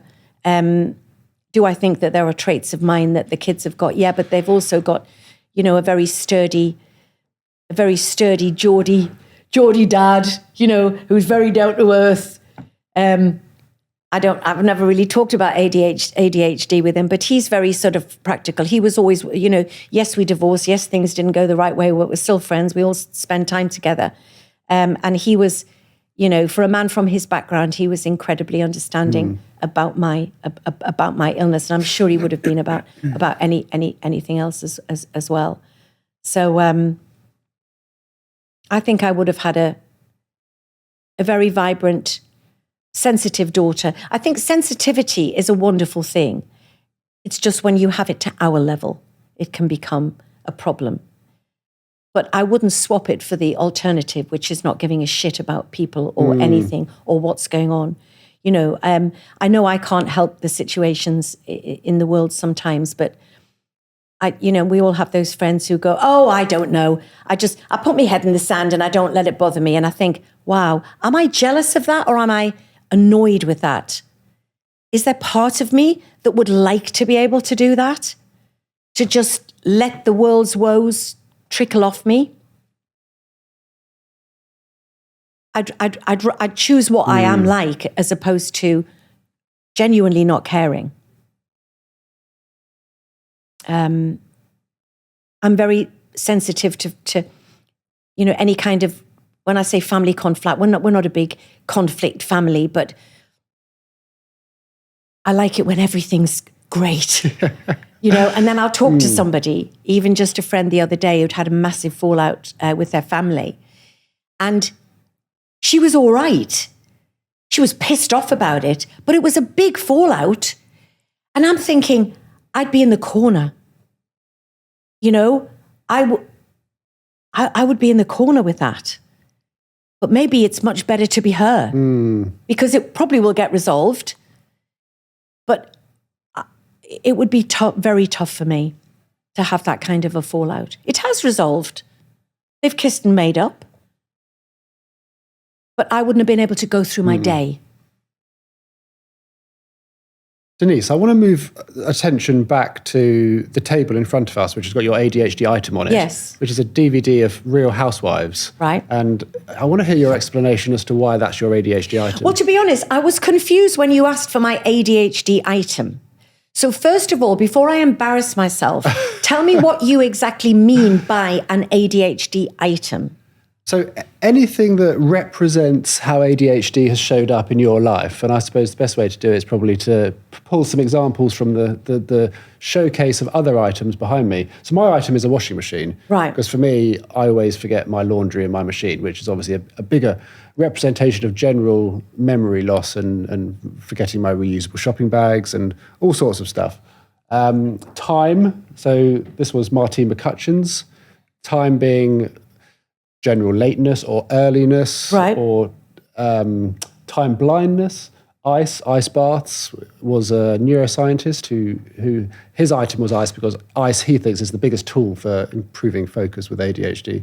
Paul Whitehouse and Minna was a stick of dynamite, which is above you, because she has a very explosive character, which is her words, which again is a byproduct of the RSD, and we were discussing. Right. So Mine is more venturing towards the DVD version of the ice bath. When I find myself spiraling, some people would have an ice bath. Some people would have a massage. I do love a massage, but some people would do all these other things. I will immerse myself in an episode of The Real Housewives. And somehow the chaos in their life makes mine pale into insignificance, and it calms my mind. So on a superficial level, I love everything Bravo. And in fact, we had Andy Cohen on the show a couple of weeks ago. And for those who don't know, Andy Cohen is the sort of chief head honcho of Bravo Television. He is responsible for all of the Real Housewives. He does all of the reunion shows. He is has a show called Watch What Happens Live, and he gets together all the mega stars in the world, like Jennifer Lawrence and Julia Roberts and everything, who are all housewives obsessed. And he came on the show. You could have got the biggest A-list director in the world, and I would have not been happier than when Andy Cohen was on. And it was so exciting to me, and he was everything I wanted him to be. But there is something about, there's part of me that is, well, I'm hypocritical about loads of things. I openly admit I'm a hypocrite about loads of things. But I don't like bitchy, aggressive women, like I've said, right? And you can't get a bigger bunch of bitchy, sometimes aggressive women. Many just forthright. They're all trying to live the life of multimillionaires, and often we know that they're probably in debt as much as anybody else, just on a much bigger level, trying to keep up these lifestyles. They are all for conflict. You sign the contract, don't just say it privately to Alex, say exactly what you think. That's how you remain a housewife, and that's how you get the books and how you be on these shows. And there's something about that calms my head down. It's trite. It's not important to my life. It's mindless entertainment. And again, I love these women. I know some of them now. I know the cast of Vanderpump Rules, and I'm so obsessed with Bravo Television, and I have Bravo friends. But the whole thing of reality television, and especially The Housewives, is just that it's polar opposite about how I live my life. And seeing another thing, talking about the sensitivity and about being upset because the woman at the supermarket said, you pushed in front of me, how they live their lives, having such conflict, and then they move on. That's their phrase. They move on. So it's kind of like, I feel like I'm learning a bit about how they move on from this conflict, because I can't do that. And so if I feel overwhelmed, and the thing about ADHD for me, which has made me understand it more, is my being overwhelmed by minutiae. So big things like a health problem in the family, and I'm talking about health problem in the wider family of my in-laws and stuff. Lincoln isn't great with health things. I am very good with, I will deal with it. I will call the hospitals. I will make sure everything is sorted. It's a big, serious problem, but I am going to deal with that. And it doesn't faze me at all. Even my own health, physical health, I'm not fazed by it. I worry about mental health. I'm not fazed by physical health. So far. So there are big things that I can deal with quite a lot. But minutiae of just diary overwhelmingness, keeping everybody happy, I can't pull out of that because of that. How am I going to get from there? Why have I taken on all these jobs? And that's when the two dishes on the side of the draining board will become like a massive, great big thing to me. This is what I get like, how do people have no clutter in their house? How do they have it, Lincoln? How do they have no clutter? I am a tidy person trapped in the body of someone who's untidy. And I don't know why. Because that storage place downstairs was empty and now it's full of stuff. Why is it full of stuff? And he goes, oh my God, calm down. Now that would always preempt a depression episode. when I started to spiral with my minutiae. So things like being away and remembering that I'd left washing in the normal me doesn't give a monkey's if it's there for 4 days. But when I start and everything else overwhelms me, and what I will do is I will go upstairs and I'll get my Hey You app that I watch everything on, and I will put on that episode. And that to me is my meditation. I mean, it's probably ridiculous, but it just is how I deal with stuff. I think there's something about engaging in a small amount of drama, or sometimes a lot of drama, that gives us a little bit of dopamine that can be very soothing for the ADHD mind. I saw a quote the other day. It said, I don't clean because my home is a mess. I clean because my mind is a mess. And someone said they start an argument just to make them feel less anxious. Now, that's interesting. 2 things there. I remember once, Saira Khan, who used to be one of our loose women, she asked me for something and I said it's in my bag. And she opened my handbag and she went, your bag is indicative of your brain. But I bet you know exactly what's in there. I do, in the organised chaos. You know, okay, there may have been once a tampon stuck to a Werther's original as I went through the airport, but I knew it was there. But what she said really resonated with me. She said it in a jokingly, lovely way. But because I'm sort of scattery and a bit hyper and, blah, blah, blah, blah, blah. She said, that's what your brain is like. Now, of course, I've forgotten what the other thing was that we said off the back of that. That's why I interrupt, because... I said cleaning because your mind is a mess. Cleaning because you're starting an argument. I did something in America once with someone, and this person, many, many years ago, admitted to being quite confrontational. And I said, I wish I could be sometimes a bit more like that. And she said, I look for it. Now, I'll do anything to avoid confrontation, anything, with my own family or with, like I say, apart from in a work situation, if I agree with somebody, disagree with somebody politically or something, but I'm talking about on personal things. And she said, I need it. And I can be very unkind sometimes, but it releases something in me if I'm a little bit unkind, because I want to get that reaction from that person and I enjoy poking the bear. And I went, wow, I would be frightened of you. We actually ended up becoming really great friends. But I was scared of her because I could see that she was quite confrontational. And it was when I knew her enough to ask about it, she said, I am, but sometimes that person doesn't deserve it.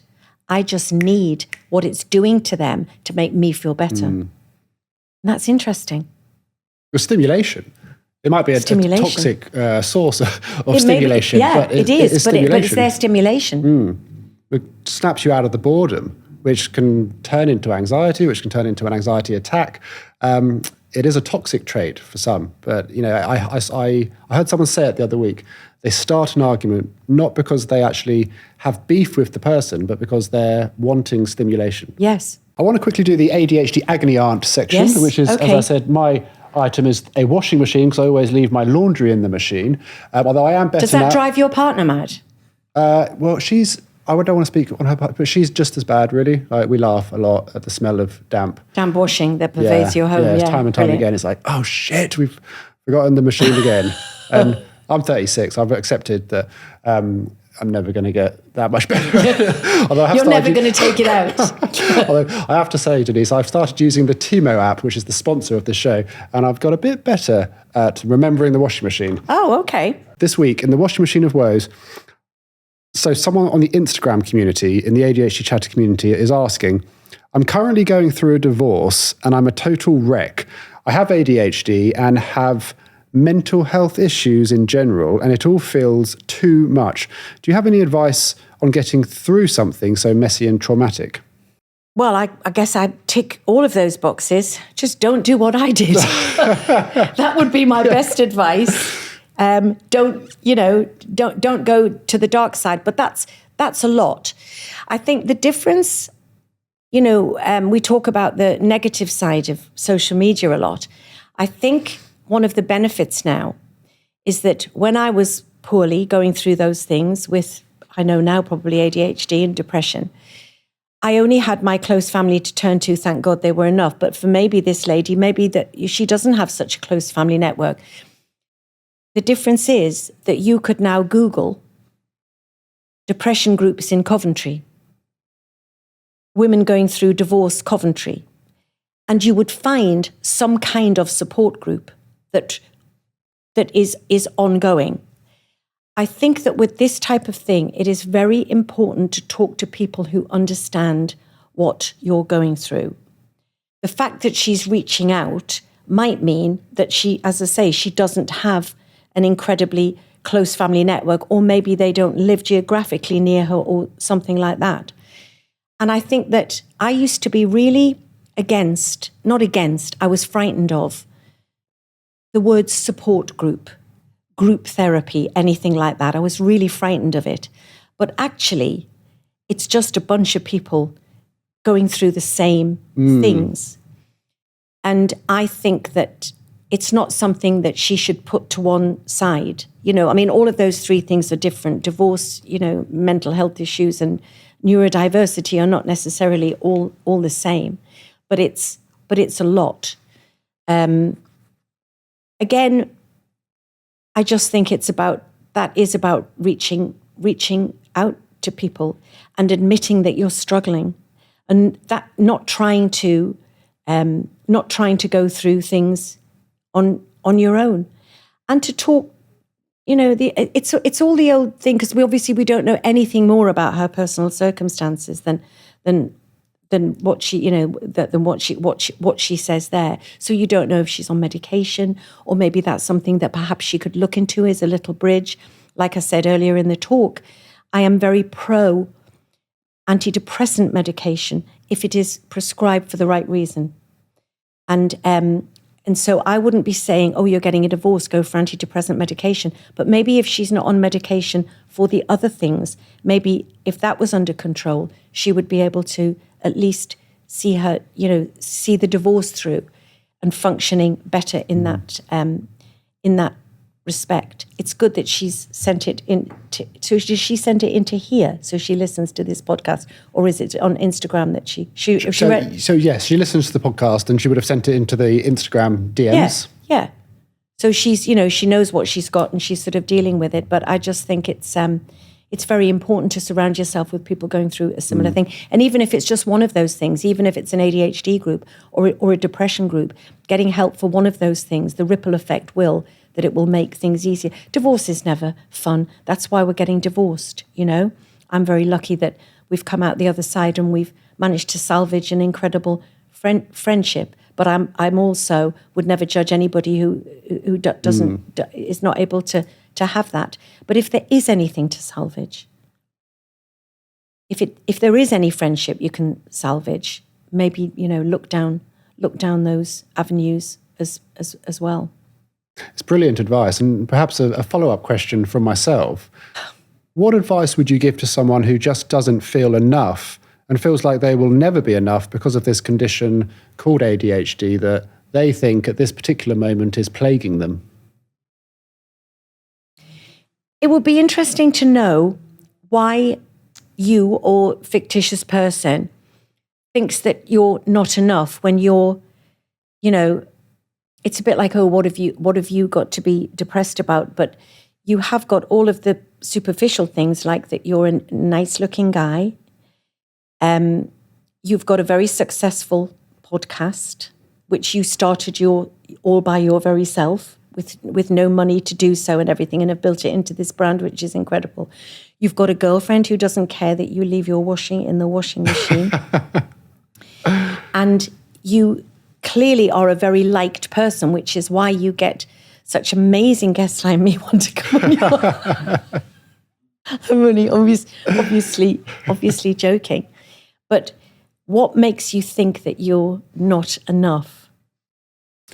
For me, I think I really struggle to to store my achievements in my head, in my subconscious. And I think, call it imposter syndrome, whatever you like, but I think that's a tangible mental health condition. It is. I think I always live in the now. I'm always living in the now. And what I mean by that is things I've done in the past and the concept of some kind of future, they don't exist. So when I do things, achieve certain stuff, I don't store them in my subconscious. So I don't build up this evidence of ability.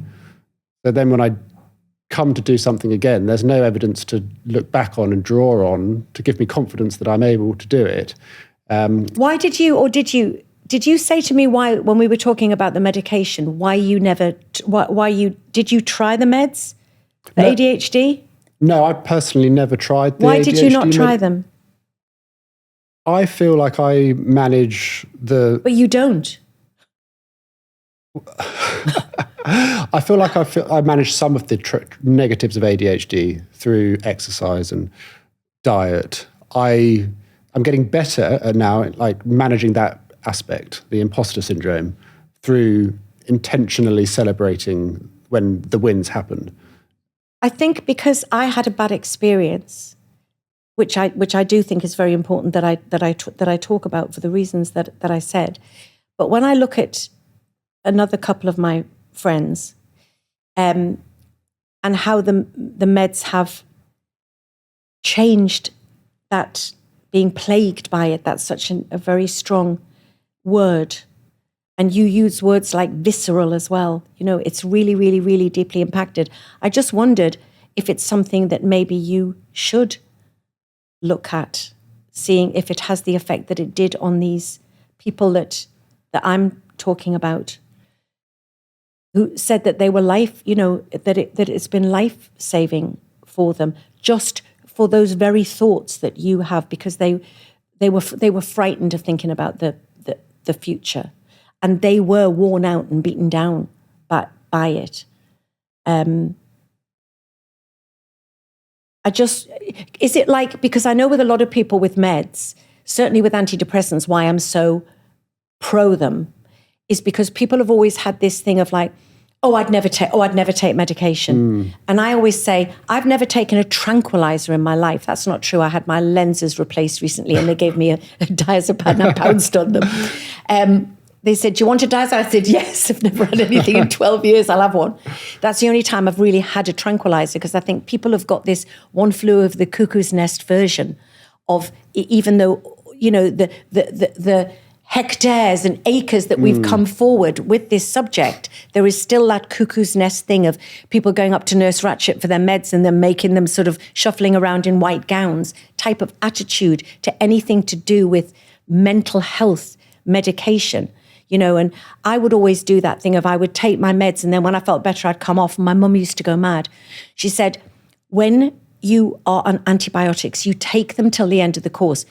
I always consider my medication that I do take to be like my insulin. A diabetic can't choose just to come off insulin. And to me, that is my insulin. So it's not saying, you'll be fine, just take the meds. It's just curious as to why you haven't, when there are still areas of it that you struggle to. Before you got diagnosed, what did you think you had? Or did you ever did you think you had ADHD? Did you not know about ADHD? Why was it in your 30s before you got diagnosed? I think the reason I haven't tried medication is that there are challenges, but for me, I think the positives outweigh them. And the experience that I've had with similar medication is that it mutes and turns down the creativity and that fast mind, which it can turn into anxiety if not channeled correctly. But I find it to be a tremendous asset to the work that I do. I've worked in social media for 15 years prior to the diagnosis, and I think having the awareness to gravitate towards a lifestyle and building a business on a landscape that is ever changing. So for me, social media fired my brain up. I think it's incredible, but you use the words, whether it's about you or somebody else, of advice to someone who is plagued that they're never going to be enough. But yet you are aware of of what you've achieved?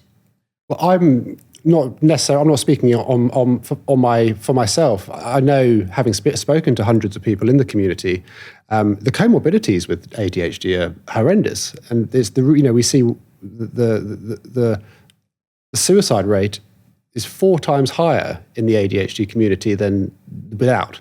I personally haven't got that far. Don't relate to that. But I know many people that do, and so the word "plagued" was really a representation of the community. Of the community as a whole. Yeah, and if someone is listening who is in that percentage, that community where they are really struggling with it, and they don't relate to any of the positives that they hear other people talking about, and they don't feel that they're enough, and they don't feel that they've got the shit version of ADHD that is just disabling, and there is no silver lining. I mean, you know, we go back to the group because as I say, we've all got these incredible podcasts like yours, which are a lifesaver to a lot of people. I mean, imagine all those years when there was never anything, like I told you, when I was fumbling around, when I was depressed, and had it not been for my mum, I can honestly say I don't know if or where I would have been if it was, because there was nowhere to go for that help, nothing to listen to. And now when I say that there is, and I think that the comfort, even just today talking to you, the comfort when you talk to someone who understands. Where do you think you'd be without ADHD? Probably just more. I've talked to you for 2.5 hours. Now, because we took a wee break, and the guys said, "Oh, we found it quite entertaining," I'm sort of all right with that. Had you not said that, I would be leaving here going, "Oh my God, why did you not shut the fuck up, you boring person?" Alex is the interviewer. He asked literally one question, and you've talked for 2.5 hours. Sometimes I get cross with myself about that. This is another interesting thing. Matty said to me recently, things I can talk about. Matty said to me recently, "Mum," and it made me laugh because, when something's so true, he said, "Mum," I can't remember where we were. He went, "Mum, when you walk in a crowded room, it is not your responsibility for how those people feel and connect with each other. It's just not. Because I will walk in a room and I feel, only I put this on myself, to be going, John, Joan's here. Have you met Joan? You've met John, haven't you? He went out with Sue, Joan and John." And Matty's going, "Mum, it's not your responsibility." Or if people are just quiet, I've got to fill the silence. Now, I don't mean an uncomfortable silence, where if we just all suddenly went into silence, it would be, one of us would break it because it would be uncomfortable. But I'm just talking about a general lull. I feel it's even at a group of strangers, it's my responsibility to get the chat going. And when Matty said this, Lincoln roared with laughter because he said, "That is exactly what I say to your mum." Lincoln will be talking to someone and he said he'll feel his arm being tugged. And I'm going, "Lincoln, thingy's here." And he'll go, "Yep, I know, darling. I was making my way over when I'd finished my conversation with Pete. I did see that Anthony was over there, but I don't need you to make that connection between me and Anthony, because I would, or maybe I wouldn't, get over there eventually." That exhausts me in my head. I get exhausted I get exhausted with my head. My love of a nana nap is sometimes, I think, because I need to switch everything off, rather than, I have another thing. I have, my sleep thing's much better now, but, sort of sleep disturbances and everything. And I definitely would like to sleep more. And I think if my brain was less engaged. I would definitely sleep more, but I think sometimes I get an overwhelming desire to nana nap, but I do think it's more to switch my brain off. I feel I've got a responsibility to things that I have absolutely nothing to fucking do with. Why do I feel a responsibility? If somebody says, I'm trying to think of an example that I thought of myself the other day. Somebody that I barely knew said, we're going to start looking at places. I don't know. I'm making this up, but it was something like this. We're going to start looking at places in the Cotswolds. I'll be going, are you? And they don't need my help. They don't need my help. I'm not an estate agent. I don't know the Cotswolds. Why am I getting involved? Look at what you're doing. Oh, well, it's just Sue said. Why do you care about Sue's fucking Cotswolds house? She's not even going to invite you to the house. It's got nothing to do with you, Sue's house. Oh, okay. I just, well, darling, did she ask you to look for the house? No. Why am I exerting energy and time that I don't have? Like I have the time to find Sue a house in the Cotswolds. I don't, and she's never asked me to. She doesn't care about it. And I wear myself out with that sort of thing of thinking. That. Yeah, well, it's the perfect description, I think, of how it can present ADHD. Is that, internal chaos. Not always chaos, it's that internal million thoughts happening at a single time. And sometimes you have control over it. A lot of the time you don't. And exhausting is the word. I also can't, and I don't know whether it's when you get to my age as well, is it a memory thing? But I remember that it's kind of always happened. So I'll be talking to you and I can, and I say, oh, someone told me this the other day. And I remember word for word the conversation of this thing with this person. Can I remember who told me it? No. I then start getting anxiety about the fact that I can't remember. So I have to start going through my photos. But that might be just a thing, especially when you get older and you worry about memory things and everything. But I remember, for as long as I can remember, I can pinpoint the conversation, but I have no idea. And it might be yesterday. And the thing about the interrupting as well, which I know I do, and admittedly, sometimes it's just like, oh my God, that person's so boring, I have to interrupt. But mostly, I think it's because I have so much to say, and if I don't say it, I will completely forget the thread. And then I start getting anxious about forgetting the thread.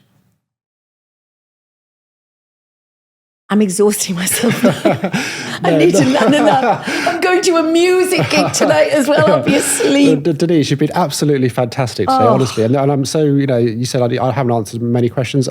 I love to just open up the seat and let the guests speak. Because it's a very comfortable space to do so. Obviously, if I was here for nearly 3 and Martine was here for 3. Yeah. Denise, we've got a closing tradition on the podcast where the previous guest has written 3 rules to live by. They've put it in an envelope and they posted it in that post office. And I'm going to deliver the letter to you. And if you could open it and read it. This is from the last person who was on this couch? That's right. Okay. So they don't know it's me. It's just to the next guest. Exactly. Right. 3 rules to live by. 1, trust your gut instinct. Always. Have courage to be kind. Have courage and be kind. Right? You only regret the things you didn't do. Trust your gut instinct. I absolutely 100% agree with that. All the major decisions in my life, my head has said, you are crazy. But in there, it's right. When I've gone against it, it's a disaster. So that I absolutely, the thing. Be kind. The thing is, have courage and be kind. I think that you can't make yourself have those. You're either kind or you're not. Naturally. Yeah, I suppose you can pretend, but then you're manipulative. You can pretend, But I remember, God, I'm supposed to be at the end of the interview and I'm off again. I remember being on holiday in Jamaica a few years ago. Everyone's going, I remember just bear with me, just humour me. I remember years ago, and I'm not religious, okay? I don't believe in the God as we know the God. And I'm fine with that. But I respect everybody else's faith and religion, and envy it a bit, to be honest. If I'm honest. Anyway, I was by the pool, and there was a lady, and she was struggling to get out of the pool, and I went to help her out, and she then formed a conversation with me, and we were chatting and chatting and chatting. And eventually we got to talking about religion, which you wouldn't normally do. And I said, well, I accept everyone's religions. You know, I said, I'm an atheist. I don't really. And I've never seen anybody look so shocked. And this is the word she said to me. But why are you so nice if you don't believe in God? And I thought, wow. What she meant was she's not naturally, she's doing it all for what might happen up there, rather than it coming naturally to her. She couldn't understand why I was a nice person, but I wasn't doing it because I was frightened of not going to heaven and seeing all the people that I didn't want to see in real life, let alone in heaven. The thought of the white light and everybody I know being there going, I don't want to fucking see you, stay away. But that was interesting. So, and have courage and be kind. Yeah, if you can go one way or the other, always go the kind thing. You only regret the things you didn't do. I have to disagree there, and we've covered it in the podcast, because I do regret some of the decisions I made in drink. But then again, but I do regret them. I wish I could redo them. But I also absolutely understand you only regret the things you didn't do. That's why I try to do as much as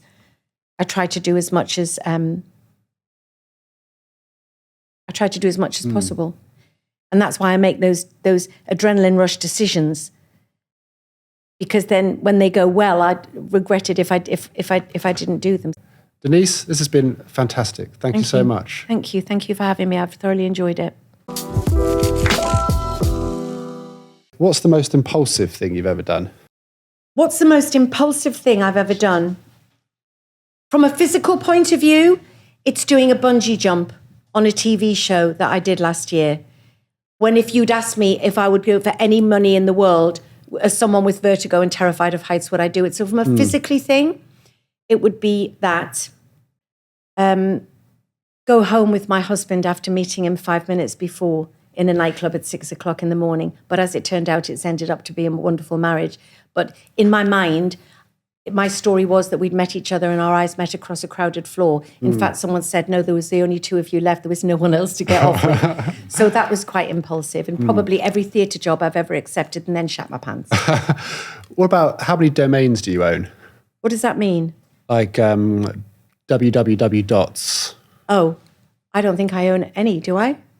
Oh, You can't, that's like you saying to me, you saying anything about the internet or anything like that. Do you have many like business ideas, hobbies that you start and lose interest in? I always have the ideas and I lose interest in them within about half an hour. Half an hour? That is quick. Actually, Lincoln did get a domain for me. If that's what you call it? Yeah, like a website. Look at you talking about domains. I did have an idea. But I don't want to say it because then someone will have the idea. So I do own a domain. I do own a domain for something, but I can't tell you what it is. Okay, well... Because then someone's going to steal my idea. Now I've gone back into realising that I'd forgotten about the domain. You're going to lose interest in it anyway. Yeah, I'm not saying it because actually I think it's a really good idea. Yeah, so I do own that domain. Yeah. I did used to have a website, but I don't have that anymore because we don't really do websites, do we? I do social media because I have to. So I look into my domains and I'll get back to you on that. Are you a voice noter or a messenger? Oh my God, I'm a messenger. Fuck off with the voice notes. Please fuck off with the voice notes. Stop voice noting me. I'm a messenger. And also, to a very dear friend with me, when I've had the 7 messages, I don't then need them interspersed with the voice note because I've got the gist. Yeah. I've totally got the gist. What about when you go food shopping? Do you remember to take your reusable shopping bags? No, I never do. I never remember to take the carrier bags back. I am trying to be more planetarily kind, but I don't stress about that because I do a lot for people. Sometimes I might put something in the bin that I shouldn't put in. I never, ever, ever look in my fridge to see what I need. So there is always stuff from the supermarket that we already have in the fridge because I don't look before I go. Just finally, our last guest said Maria from The Sound of Music, he suspected might have undiagnosed ADHD. Do you think there's any characters, fictional film or cartoon, that you think might have ADHD? Well, everything that Jim Carrey has ever done, and Jim Carrey himself. Yeah. Jim Carrey personifies the ADHD person, I think, and everything that he has done has got an element of, but I love that. I love the energy of him on screen. But I would definitely say it wouldn't surprise me if he was ADHD. Yeah, especially in The Mask, especially because it's called The Mask. Exactly, as well. Yeah. Denise, thank you so much. Oh my God, that was actually quite frightening, that bit.